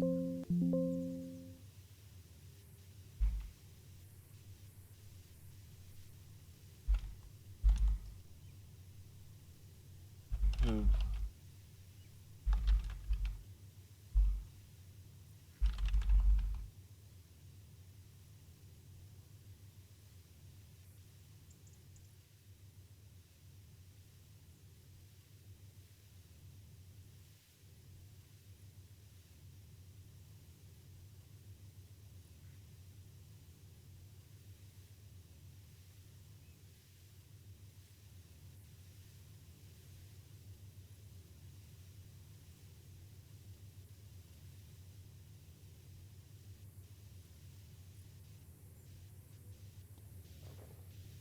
Damn, I can't find it. It's gonna bother me. Like, how can it bother you? Because I know who it is. Is like the dude. Was he a good player? In terms of, because again, they were either a football or a basketball player, and they were fairly good. Basketball. Seems like a random transition. Like, I was like, I went after like, okay, playing this independent baseball, like after their NFL or NBA career ended. Hmm. This was recent. Yes, because it kind of made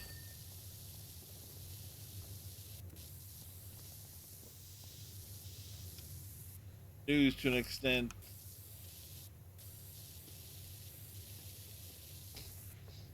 Damn it. I don't know.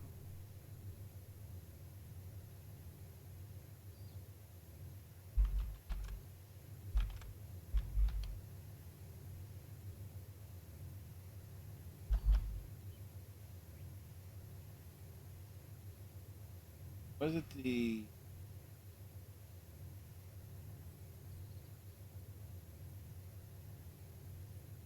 You could try writing two-sport athlete, something to that effect.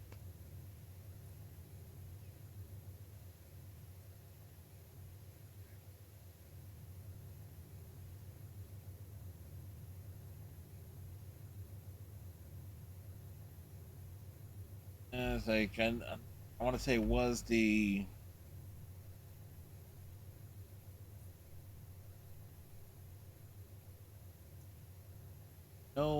they were. I think it was the Atlantic League, Independent League, and there they just list.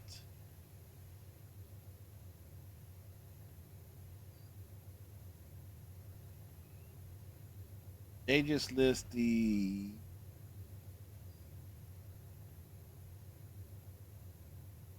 players who made it to the major leagues, not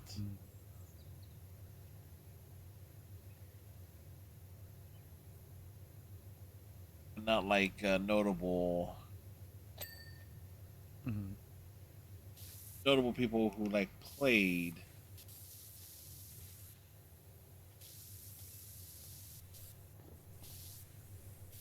Want to end up trying to find It's a bit vague because you've got. because Not even sure because what the original one was. yeah, problem is when you look at it, it's like they often like the search will often put like the Most famous search option. for will like limit the search to like those who made it to the major league. Mm-hmm. Trying to say no, this guy wasn't didn't make it to the major leagues. It was strictly independent ball, so it was like, and he ended up pitching. I remember that. There was somebody who I think was drafted.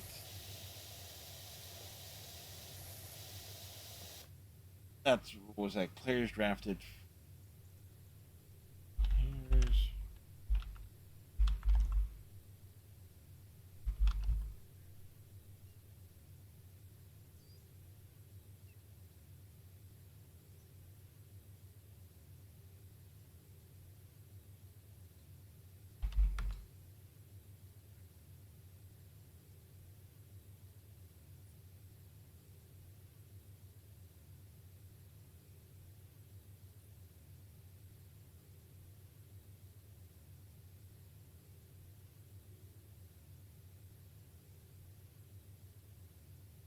Okay, yeah. And it says like this. This is what threw me. This is what kind of drew me off because the guy was still playing as recently as Mm-hmm. this year. Okay. Russell Wilson. That's who I was thinking of. Oh, really? That's interesting. Yeah, and he was doing independent baseball. Well, he was either a second or a Second fourth round pick of the Rangers, if I remember correctly. was 2010. Wilson was drafted by the Rockies in the fourth round. Rockies. Okay. He played 32 games in second baseman. He played Made the right choice, I'll tell you that. had a 229, 5 home runs, RBIs. All.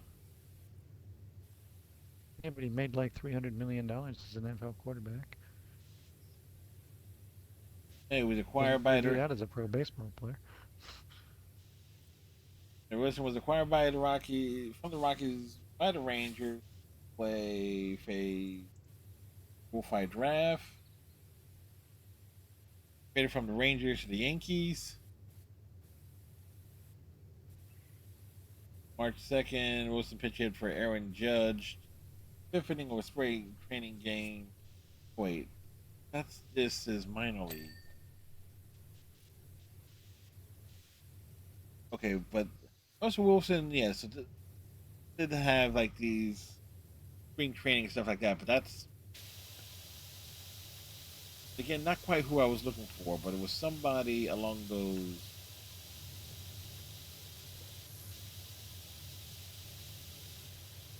Oh well. And it's I like should I'm be able looking. to find it like 3 days from now. Never forget about it by next week, where I throw in the board or something.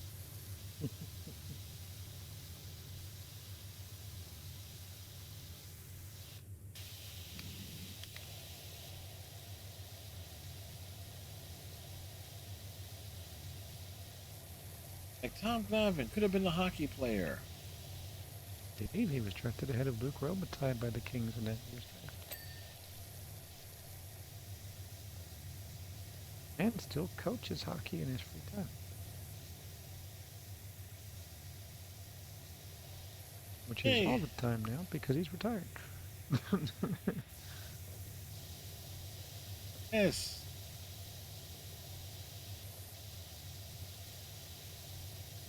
Other like guys who were drafted by the NFL into as well as baseball. Michael Vick, also drafted by the Rockies. That's sad. Yeah, he could have been doing stuff in Coors Field. Might have prevented him from doing some of the stuff he did. Colin Kaepernick, drafted by the Cubs. I didn't know that. John Elway, drafted by the Yankees in the second round of the 1981 draft. I think I did know that.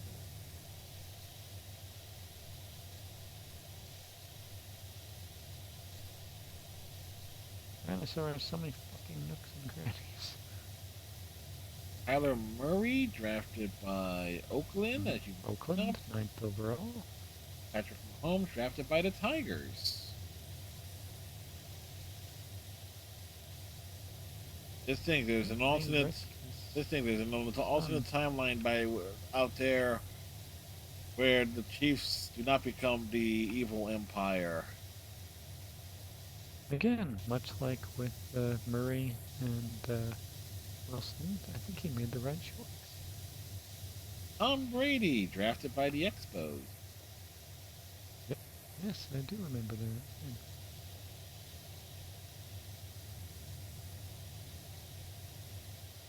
Did he make the right choice? Who knows? Didn't say. Jerry's still out on that one. I'm sure he would have been just as successful in the Montreal Expos.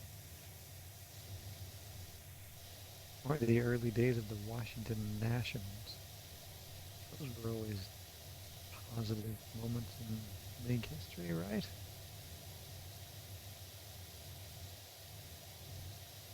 Let's see on the flip side of that.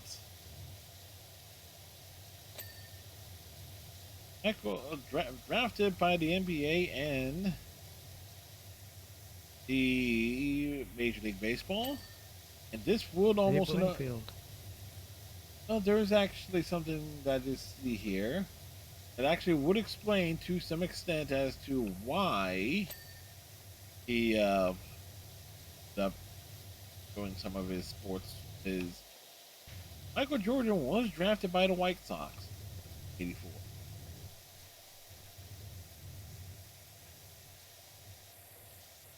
So they saw him play, right? Yeah, we saw him play. If he would have had he was coming along as a player rapidly. He had speed, still bases. He wasn't a liability defense. He was baseball, but he was great at basketball. Basketball. It's the same as Gretzky. Gretzky was taken aside when he was in high school and said, "Hey, you have a chance to get drafted in baseball and hockey, but you got to pick one."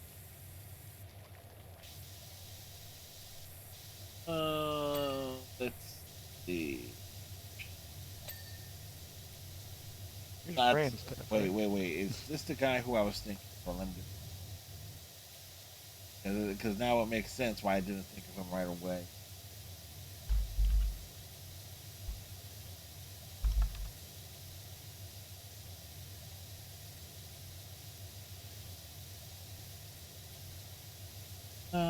Boy, I hate it. Me too.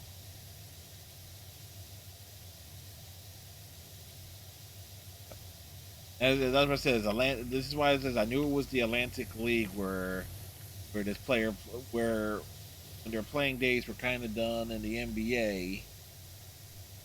Then they pursued baseball. Tracy McGrady. That's who I was thinking. Yes, I think I heard him talk about how he No, his passion was baseball the other day. Yeah. 2014, Grady confirmed he was. Yes, because he had that big growth spurt. Because he went from being like 6 foot tall to being like 6'8". He was like, well, probably not going to play baseball.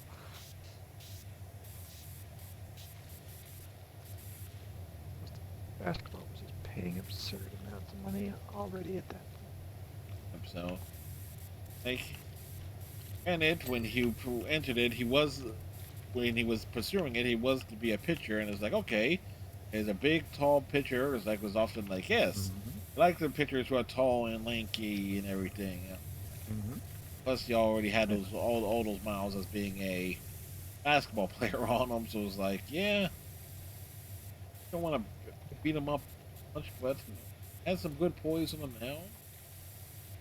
The Hall of Famer in the NBA, so I mean, he made the right choice at the end of the day.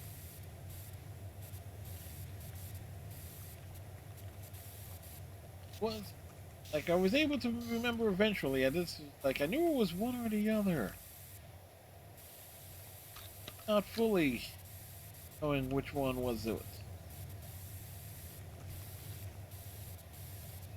Don't you just love these sidebar conversations, folks? Yes, I can talk.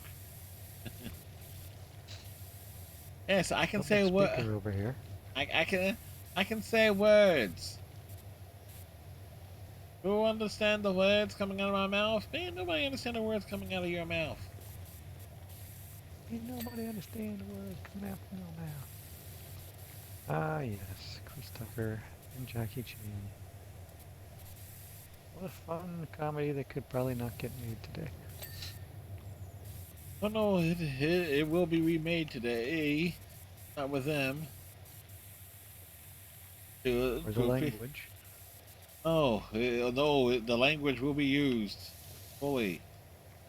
Because, this is, I guess, was Donald Trump said, it's like, yes, he wants to see another Rush Hour. And it's like, okay.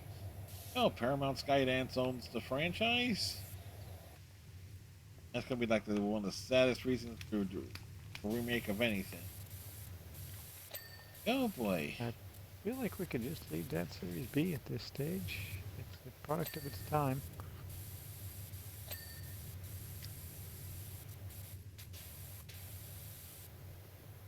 Yes.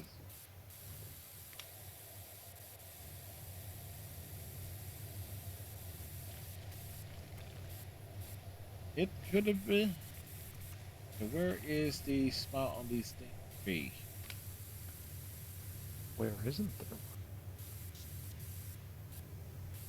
Still trying to figure out how to get on top of this damn palm tree over here. I can't get it finished.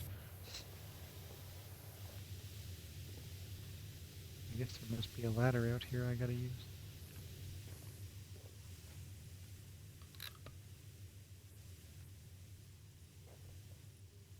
Yes, there are several ladders. There are several ladders over here. Yeah, it must be, because the one I brought over with me isn't big enough.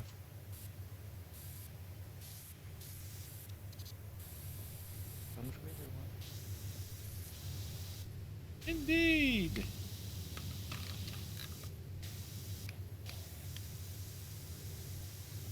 And of course, they're doing like a formal God of War remake of the original games.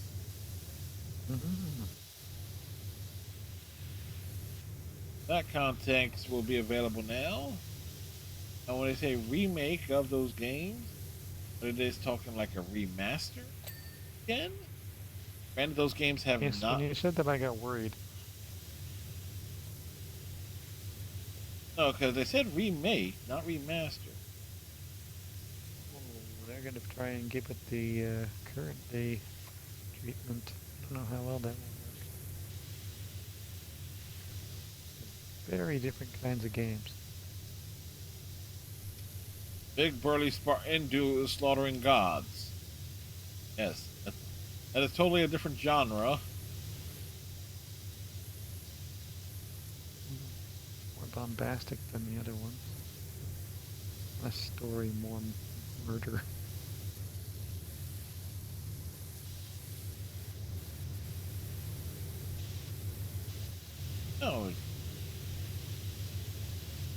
No, context will be there for many of the things involving Kratos. The Atreus or Loki. Boy.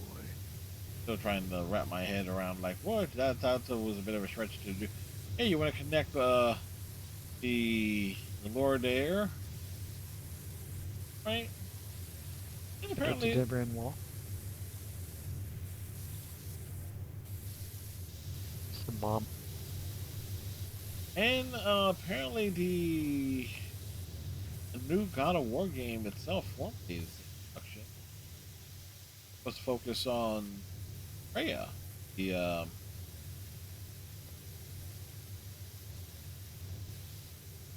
her Which story, lady? which would be Freya's mother. Something to that. I don't think it was Atreus' mom. Oh It was yeah, no, Baldur's mom, wasn't it? yeah, I got confused. I think it's, like yeah, there's focusing on Atreus' mom, like what her story was. But Are you serious? I can't get up there by like 1 foot.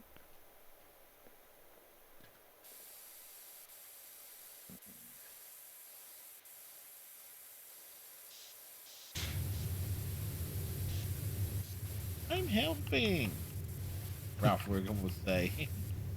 Mm. I'm on fire. He never said that, but I imagine at some point he was. At one of the Halloween specials, more than likely.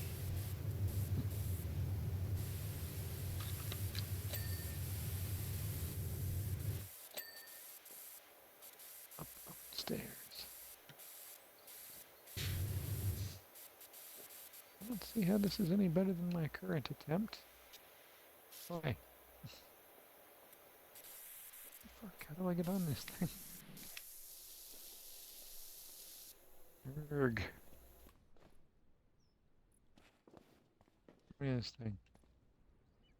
Pick up the ladder. Thank you. So... Ah, much better. You're killing my OCD.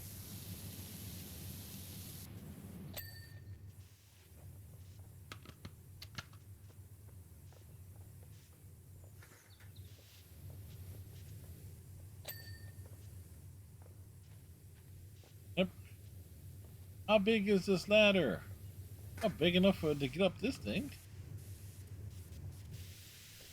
Thank you. That's where I was going next. That's the one spot over here I haven't finished.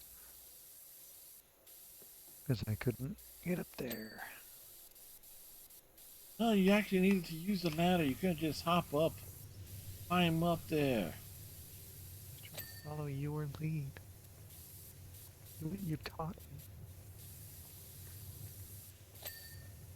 That's so wrong.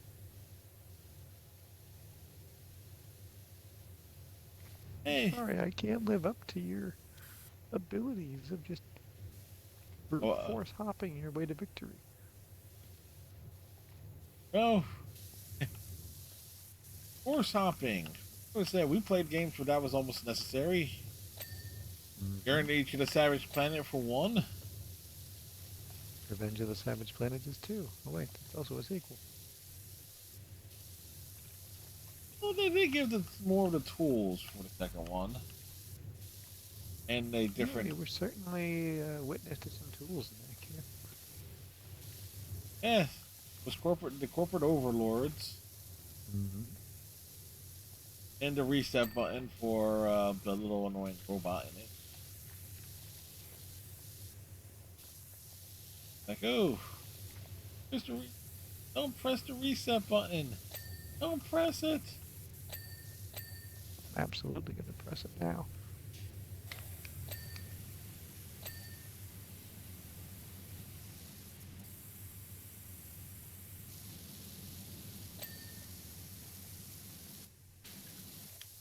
Okay, our knight, Voyager, in the rear view for the moment. For the take return to the Blaze Blue franchise. Actually, a spin-off game that is not a fighting game. Different genre entirely. Be interesting to see how they adapt that franchise to something else.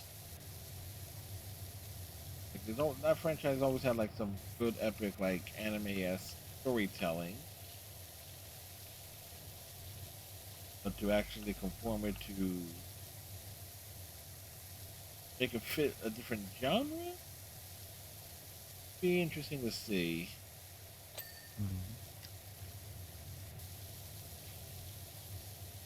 Well, if there's more or less people dressed in compromising outfits in the last chapter, Oh animated. yeah, yes, and we still got plenty more Senra Kagura.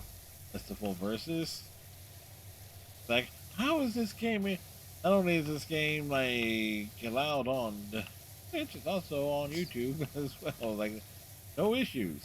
I had no issues with the clips or anything on TikTok or other platforms. Porn is the new platform, apparently. Hey, well, it's censored. I will always say is like you always remember Nintendo had no problems with this franchise being on their. It was it was Sony who had issues with it because the franchise was like super popular on the PlayStation Vita.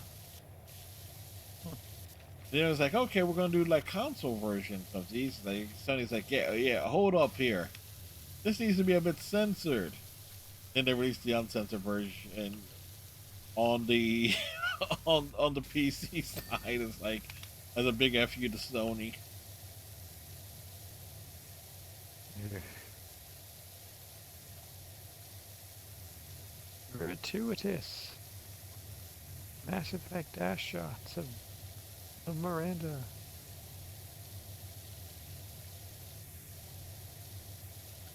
That's But bikinis, I suppose. yeah. And to be fair, Senra Kagura's gameplay is actually pretty decent as a. I mean, you look past the gratuitous, booba. Mm-hmm. It, the gameplay is actually really good. Well, Especially, that's good. it's like for one that I'm currently playing on Fridays and Sundays. Actually has a even on its easy difficulty, it actually has a fair challenge to it.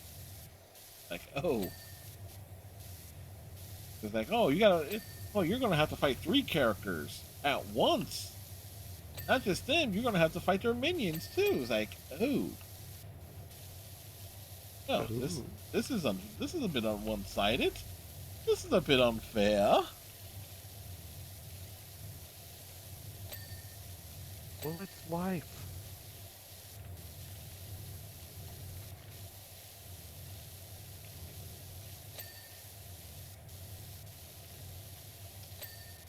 But, I mean, yeah, Nintendo's always doing things. but I can appreciate games. Like that's where the having the advantage of getting to know other streamers and seeing other people playing different types of games. Like, oh, this looks interesting.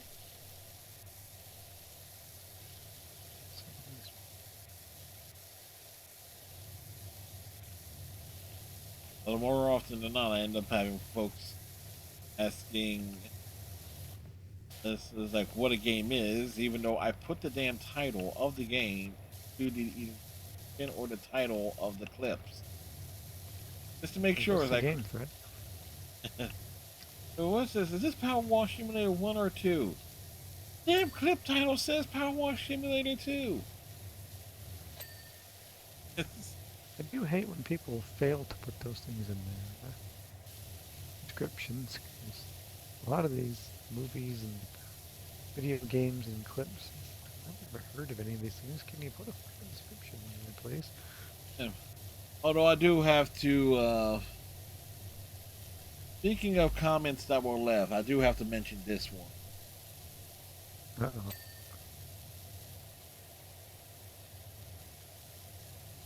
Is it about me? No, it's not about you. So, Oh, all right. Fair okay. enough. So this is off of from a couple nights ago from the clip from Star Trek Voyager Across the Unknown. Dude, whose name is ImpJack79. Like, and I have no problem calling him out. It's spelled IMPJAK79. Right? Mm-hmm. This is the comment that they left. I want to like, but those aren't pride flags in the back, are they? Okay. Mm-hmm. Yeah. Yes. You're more educated than I would have expected you to be. Like, yes. It's like, and my direct response to it, yes. If you got a problem with that, then I kindly invite you to fuck off. Fair. It's like, yeah, there's.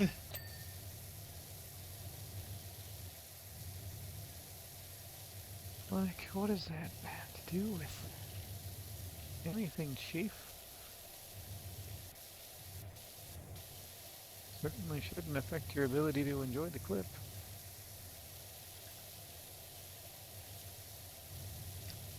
It's like what the actual hell, man? Mm-hmm. And it just they replied to it to what I said. It's like I just deleted their comment because they went. It's like I was not going to give them justification of having the last word. Mm-hmm. I'm curious. What did they reply with? Something along the line. Well, I have a problem with people like who make their whole lives about their fetishes and whatnot. It's like, okay, fuck off, dude. No one. Where in the video did you? Where No, in the because they're implying background because of your of the screen? yeah. No, they're implying it because I have the LGBTQ Yeah, plus but pride and the trans are you pride drawing flag. attention to it? Yeah. You know, it's literally It's behind me. there, but you're not drawing attention. You're not like pointing at it every 2 seconds. No, it's like it's literally right. It's right there behind me. If You're I showing was, solidarity. if I'm, if I want, like if I was cropping the camera box to be more of a square than a rectangle, it would be those flags would still be prominently laid behind me. That would be it. It's like simple as that. Well, Well, you wave your flag, sir. what's your sir? What's your flag? Oh, it's Confederate. Yeah, huh? Yeah, well. Mm-hmm. He's trying to rephrase it in a way that, oh, I just don't want you to be a guy that's like super over the top about it. No, you just don't like it. Be honest with yourself. Like you have a problem with it. At least have enough self-respect to admit to that. And I don't agree with you, but you know, don't tiptoe around it. Just say it. And we can go about our day of not giving a fuck about what you do. It's one of those things. It's like, really, you want to come? And it's like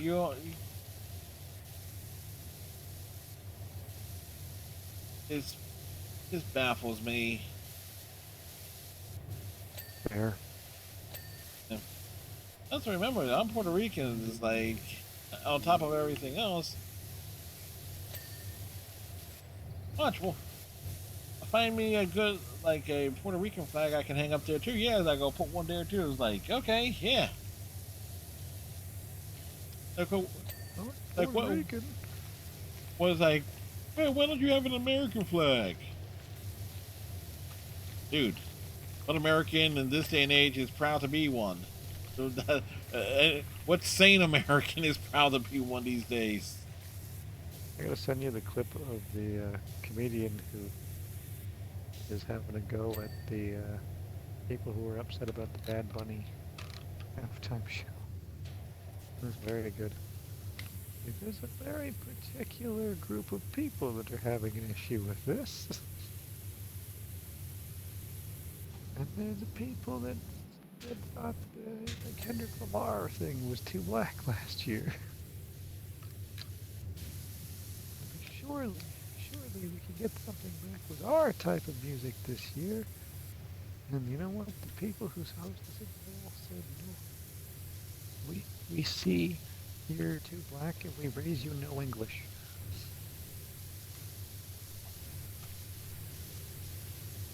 And not to mention the whole thing was like, wait a second, well, he's not. It was like, guys, like, dude, he's not American. Yes, he is. Puerto Rican. He is. Puerto Rico. Even I know that. Anyone born in Puerto Rico is a natural American citizen. They just don't have. Even I know that.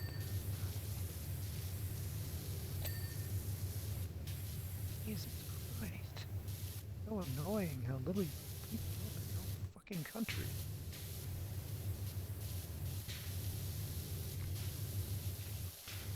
Please don't clip that.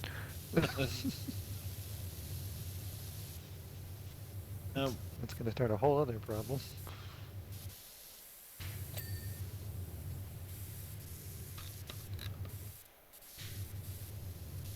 I'm that jump. Ah!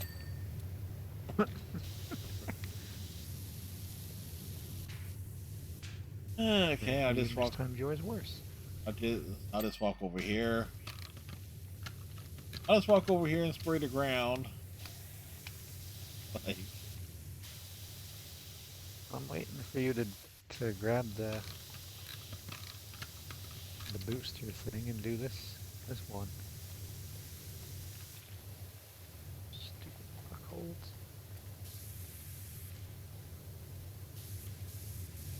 Ninjas are known for patient mentality. No freakouts over here.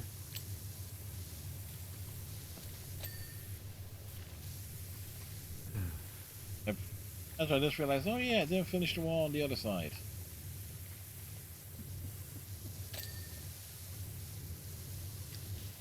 Did you finish anything? Several things. But also, getting back to, like, circle back around to Voyager, I do think you will enjoy it once you get the handle of the resource management stuff, like, which isn't too bad if I can figure it out. It just becomes a matter much better of. gamer than I am. Yeah.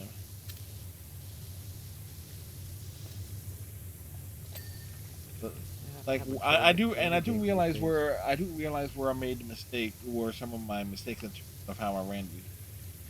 Some of my choices were, it's like I started worrying about the morale of the crew way too damn much.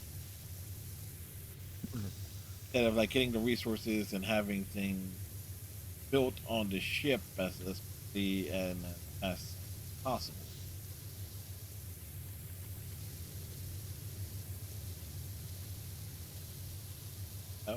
Granted, there are, like, two major story missions that are kind of like fixed on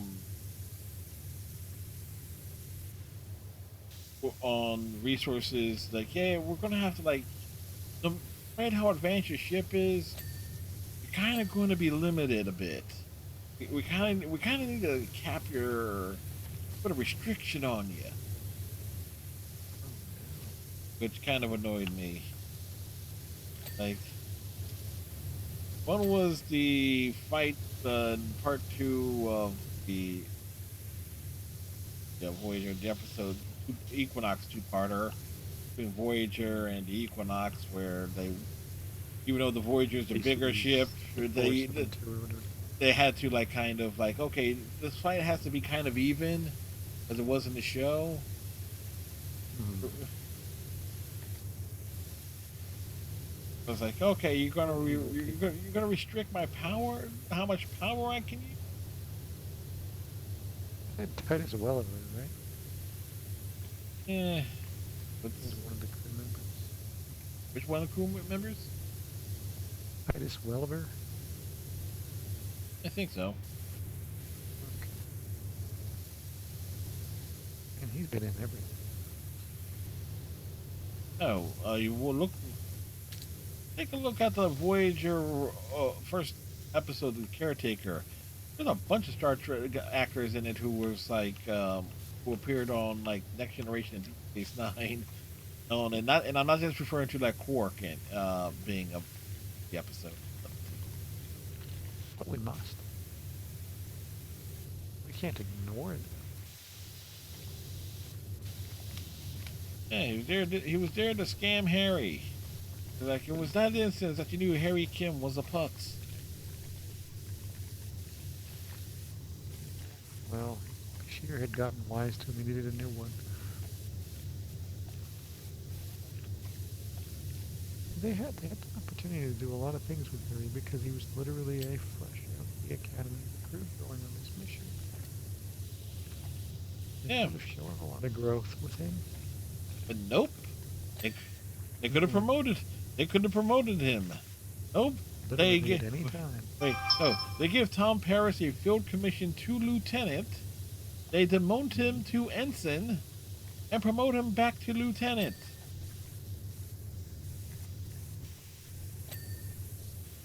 Yeah, well, Tom earned it. He didn't die. Folks want to say it's like what, and it's like, and I do see in the YouTube summaries of like the videos when they, whenever it streams, they was just like, okay, summarize this video. It's like one of the questions always ends up asking is, what is with the spider people joke? Like why is it always referring to Janeway as Arachnia? It's a running gag. Sorry, my leg fell asleep. Oh, my foot is like flat in one spot now.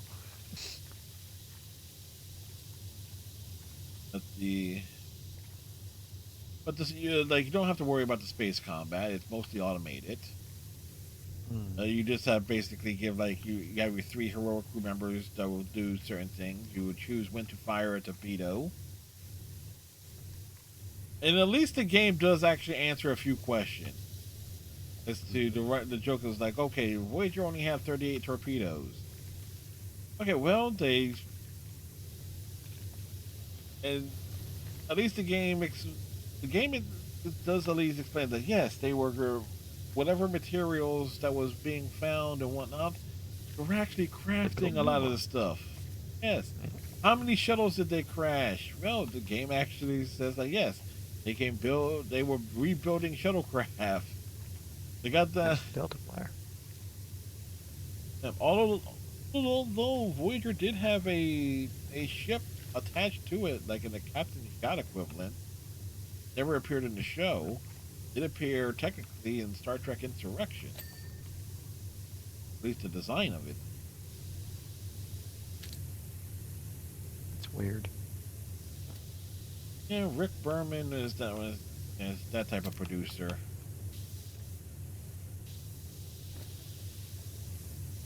He's Rick Berman, bitch.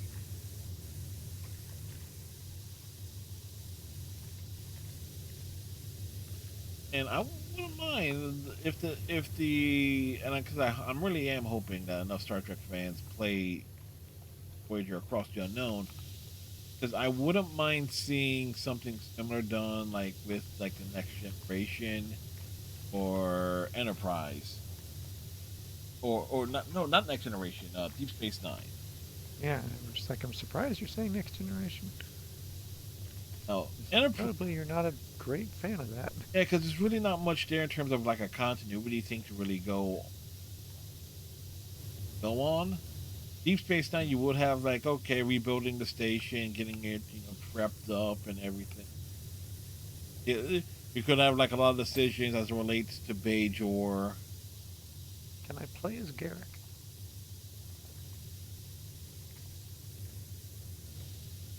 More likely you would be Cisco, obviously, as the commander of the character. But I don't want to play it. But if I can't play as Garrick, then... But you would have Garrick... Or Galron.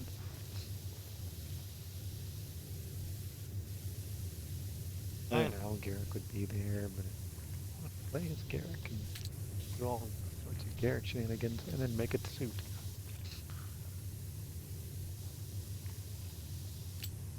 That is one of the things I like about Deep Space, Star Trek Online is like like any living actors, yeah, any living actor that wants to, that was able to like do it, fairly cheap, or just wants to revisit a role that obviously they're too old for to some extent. Mm-hmm. Oh, they can just appear here, like because they brought Andrew Robinson in a number of times to record stuff, like Jeffrey Combs as Jeffrey. I think that contractually you have to bring him in. Yes, Jeffrey You cannot Combs. have a Star Trek without Jeffrey Combs. Hey, just remember he was one of the actors that nearly got the role of Riker. It was an interesting switch. Yes. Like Less sexy. no one will be looking up to Riker. No one does currently. I mean, why would you? It's like you never reached Admiral. Like, how long did it take him to get a command of his own ship? If He we was go, super into aliens. He married an Asari. yes. For those who don't know, actually, not just an Asari, a gargoyle too. Because Marina I haven't seen Sirtis that was show also, since I was like 8 or 9. yeah, so, Marina Sirtis voiced the Mona in Gargoyle. Huh. So it was like one of the antagonists.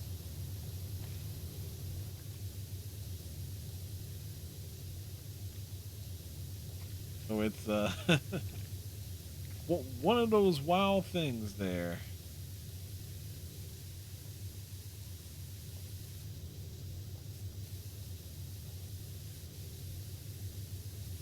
But I can totally see how a Deep Space Nine game would work within the context of it. Yes, you're managing the station, you're getting everything prepared, build up for the Dominion War. Like, you eventually get to Star Trek the Deep Space Nine, Quark's Bar. yep, dealing with Quark's antics, keeping an eye on Garrick. Looking the other way on Quark's antics. Yes, Letting defying. Garrick pop in. Oh, I just want to be Garrick where I observe everything happening, make my suits, and then knowing that I could help in like a million different ways, and then just only helping on like the most pointless. That's my dream.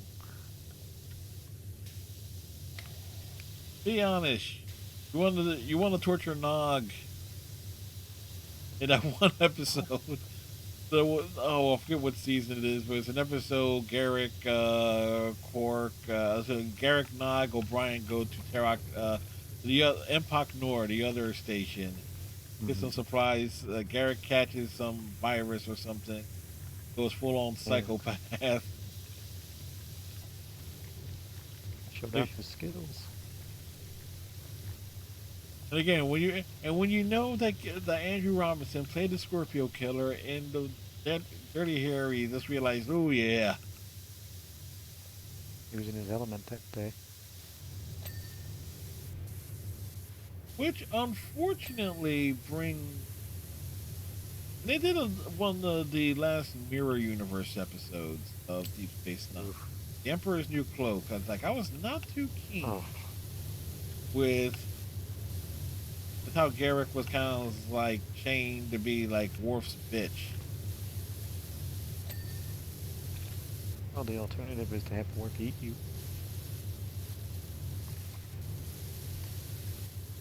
And considering the only episode of Star Trek ever directed by Gates McFadden, Worf was going to eat Picard. Was turning into a lemur. Some pygmy marmoset.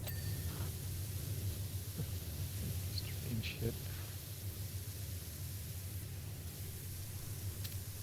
Look, these are the episodes that they came up with.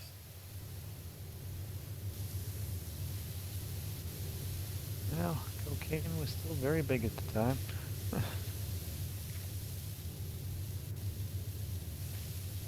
Just ask Rick Pablo James. Escobar had been taken down.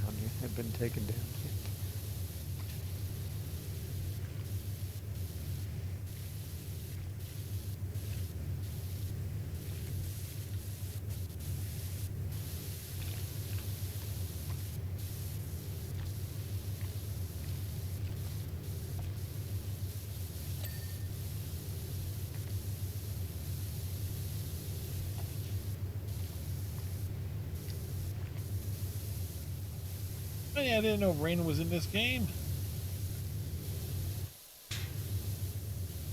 In Meta. Have to make it.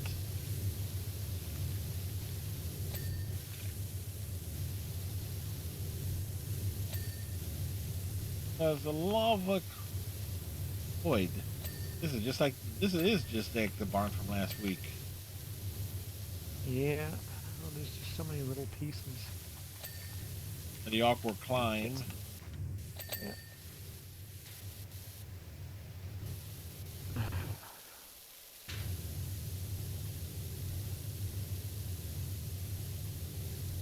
Really hoping we could get one more in. At least one more started. I fell.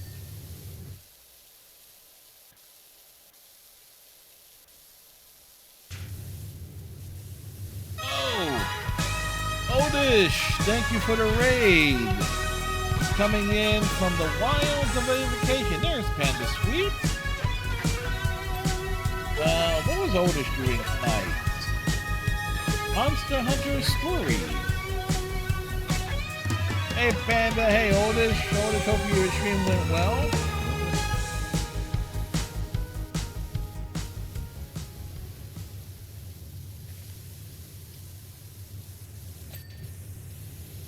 Did you hunt any big monsters? Panda, Stream was panda, good? panda, panda, panda. Nice. Like also panda. Panda, panda, panda, panda, panda.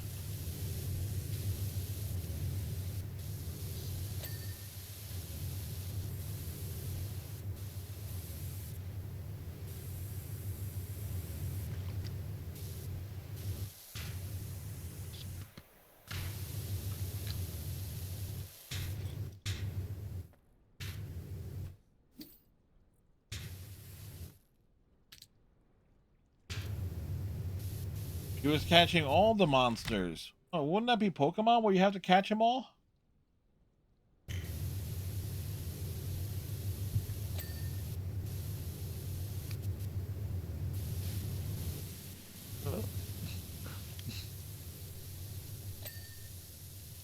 And Monster Hunter Stories is their Pokemon game. Ah! Wonder if Nintendo tried to sue them too.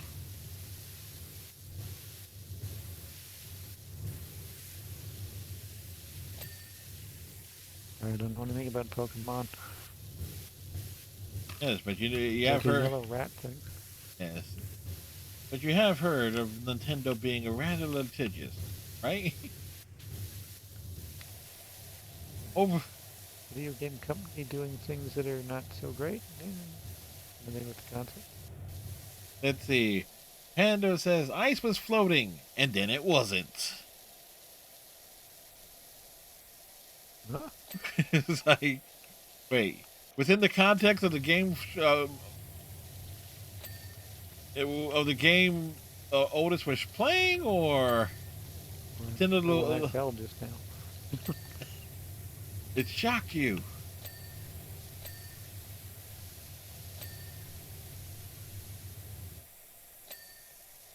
Bastard clip things. Nintendo lawyers are coming for you just because they are Nintendo lawyers. Reasonable. Oh, what am I missing? Oh, it's the other side. It's the side I wasn't working on. Did we see the Phasma update? Iceman, you played Phasma more recently than I. I am aware of it. I have not played it yet, as it only came out yesterday. What's the update? Tanglewood has been reworked. What Willow Otis? Street will be Otis reworked says next. there was an update. Thank you, Otis. Well, he's not wrong. You updated your favorite map. What? They move the map I probably died on the most. That is odd.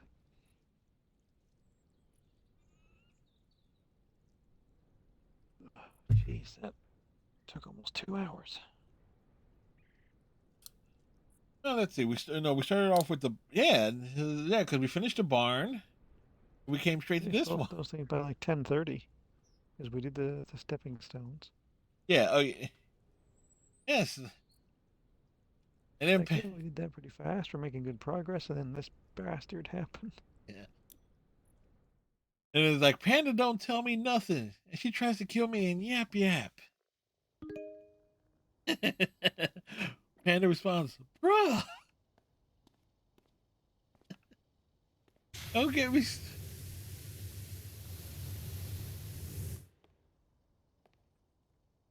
All right, what's this? The roller disco. Is there an achievement there? I believe there's one for the what's that thing called? The disco ball. I could be wrong. Let's see. You're gonna Panda's gonna link proof. Oh, we've had enough proof for one stream. Clean the Brett says he has all clean kinds of proof too. clean the glitter ball first. Yeah. Otis and his kids threw Panda under the bus last weekend on Yap Yap. Ah, Should I know what Yap Yap is? it is probably. I know of it because I've seen folks play it. Like Zone, I've seen Zone Sama play. And Zone does a lot of stuff with their Oh, community on Fridays. So, all right, where's the glitter ball? Wait, toward the back, right above you. it says clean the glitter ball first. This says disco ball. Yeah, that's what it is. Huh? Panda did not run fast enough. I will copy that and throw that into the. Take a quick look at this clip here. What is money for? I don't have anything that I can even upgrade. So what's the point? Honey, I have a new roleplay I want to try tonight. Hey. Why is it giving me money? I'm just looking to see if there's a tower anywhere. Oh, this might be it, guys. Oh, Jester in front of us. Jester, run, run, run, run, run, run, run, run, run, run, run, run, run, run, run, run, run, run. Take Panda, not me! No! No! Ah! Sorry! He missed go! Holy! I'm just looking to see if there's a tower anywhere. Take Panda, not Oh, this me. might be Yeah. it, guys. Well, Jester in front of us. Jester, run, run, run, run, run, run. Like rude.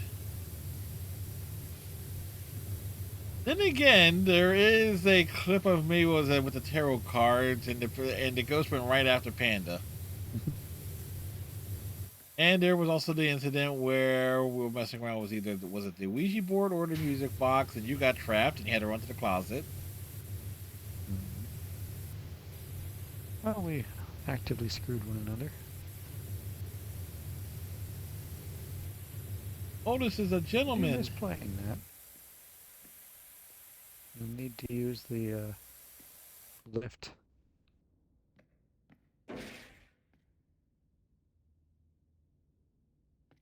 There.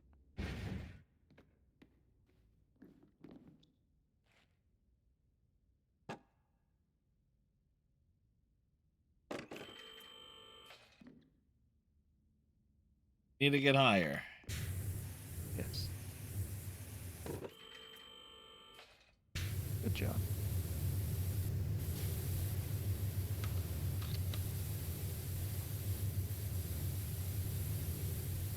And they got trapped at the door, and then came in and laughed at the body and took a picture. Well, Context, this one is... Uh-oh. oh boy. Well, I can say that wasn't me. Yep. Okay. Wait.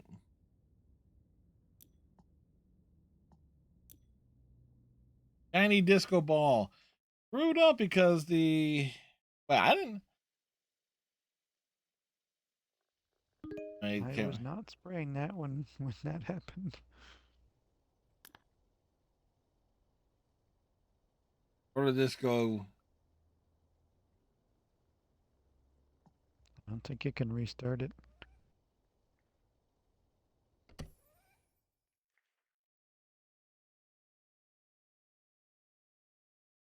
Has to be done in quick play. Have to.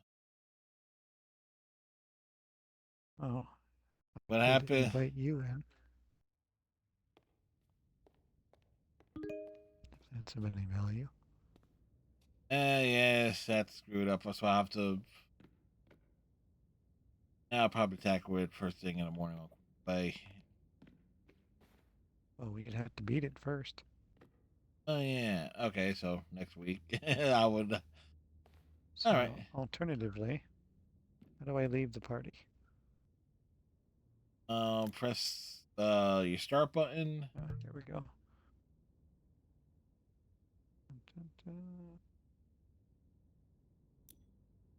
Dun, dun, dun.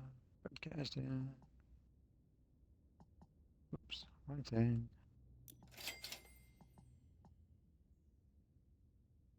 Huh. It won't let me invite. That's fun. Hey, am I already? Just says join or play. I probably already am in Multiplayer. ending. Let me end my online session. Check now.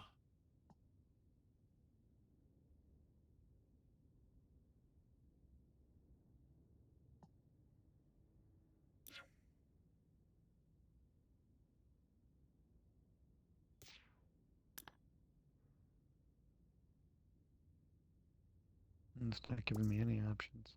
Oh, are you sure you would like to Right. reset progress on unfinished tasks in the tab? This can help fix corrupt saves and reduce multiplayer joining time.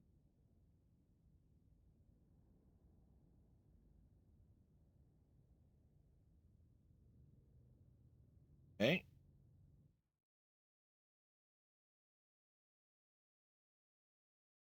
Let's see if this will let me. Oh, Oh, that it's didn't giving work. me the option to invite you. Yeah, it won't reset it. It's only doing unfinished tasks. You finished that task. Yeah. And then we bounce to the home base. Does this game make you sleep after a while? Yeah, the white noise of the washer spray, it will make you either go to the bathroom or... Did that do anything?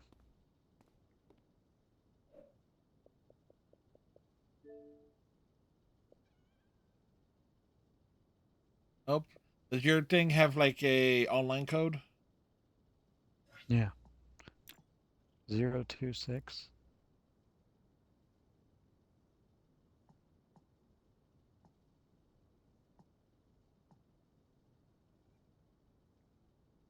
Room session online player. Mm. Okay, how do I...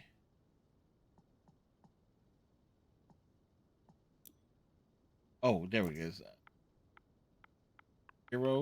026 225. 5. 1.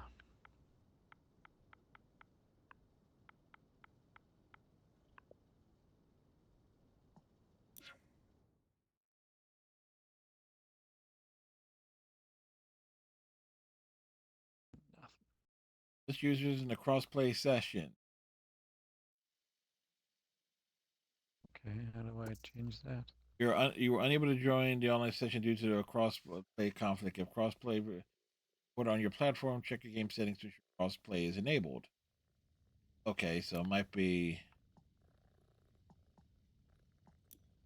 I want crossplay enabled? No, it said it was might be on my end. Oh, I have crossplay I can off. find- Okay, well, I'll just turn it off. Oh, okay. No, I already did. So You turned it off? yeah, I turned it on my side. Oh, okay. Okay. So what was Hang it? on, I'll turn it back on. Alright, so 026 026 225 2251. 1.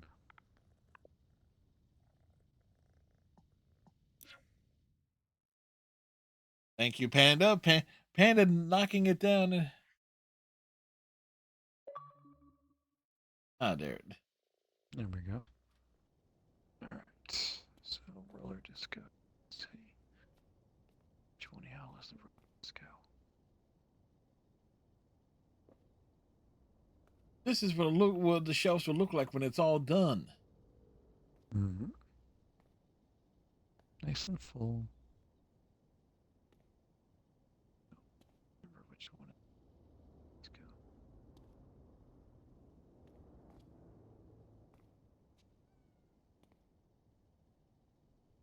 That's an egg. Just a Oh, here we go. I would not have guessed this. It's a boombox. yes, a box of boom. Yeah. Or it says I guess like those Jack Black would say, the saxaboom.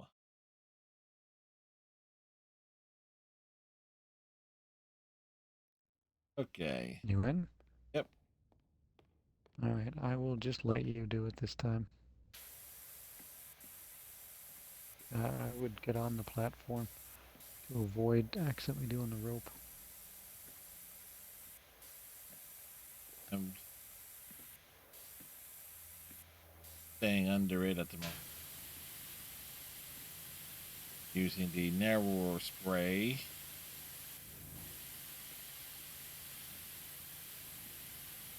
Not touching the rope at all. Spartans! What is your profession?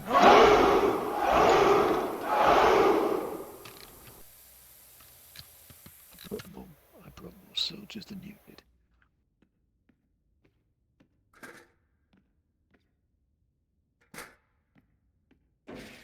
This one is going to take a while. It is time for cake. Have a good night, oldish. It was on Saturday. The cake is now gone. Oh, yes. Iceman turned. Old. Sir?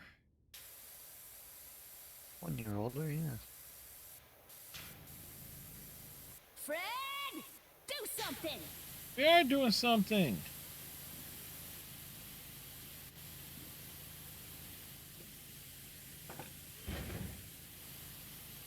Decorative as it may be.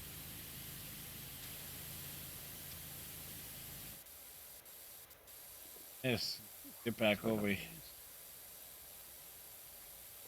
here. Like to go like Capper for the night, get the achievement. We've already started it on my side.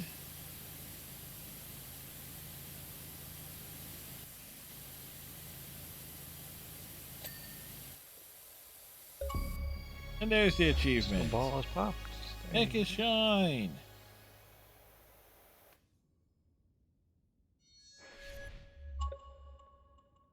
I think you're really gonna like the song when we get to the end. But this one, I can imagine the song playing here. Song. It's called Let It Flow.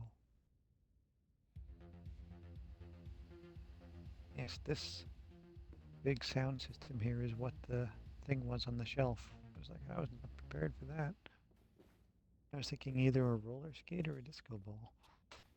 Yeah, because it does make sense. Because I can't see what it is. It's the boombox with the little thing behind it.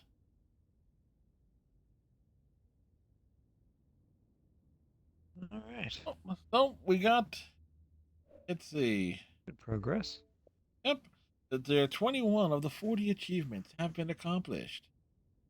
The Retro Sun. Let's see. There's like Flora's Lava, Flying Start, and Make It Shine. Panda loves the retro art. 80s cityscapes. Art Deco.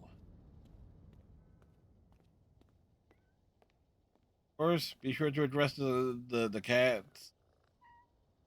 I like industrial finishes on a silver or like stained wood. Yeah. Is that what we're talking about? Yes. 8-bit art. It's like, hey, the 80s had a decent architecture. I think of any prominent buildings that were built in the 80s, but yeah, not a neon. Not a neon in Windbreakers. eh, and polo shirts and dudes tying sweaters around their necks and like most General douchery. yes, like I've seen in like virtually every movie. Like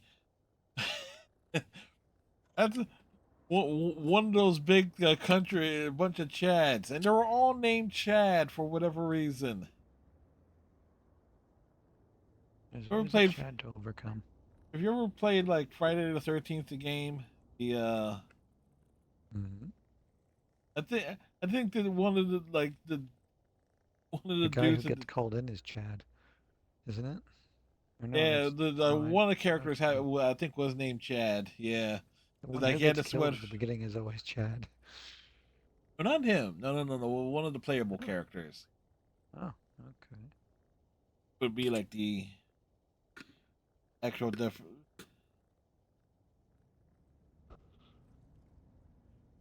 Ooh. Oh, Iceman is Yes. for being a part of the Wednesday night, say conversation and gameplay here. Staying on As topic, yeah. That's what we do here. We stay on topic. yes, we go from topic to topic, like in one continuous monotonous sentence. Yes, yes. Well, sleep well. As always, thanks for having me. And we will complete the roller disco in 7 days' time. Yep. Slowly but surely working our way through PowerWash Simulator 2. And as we do the big wind down here,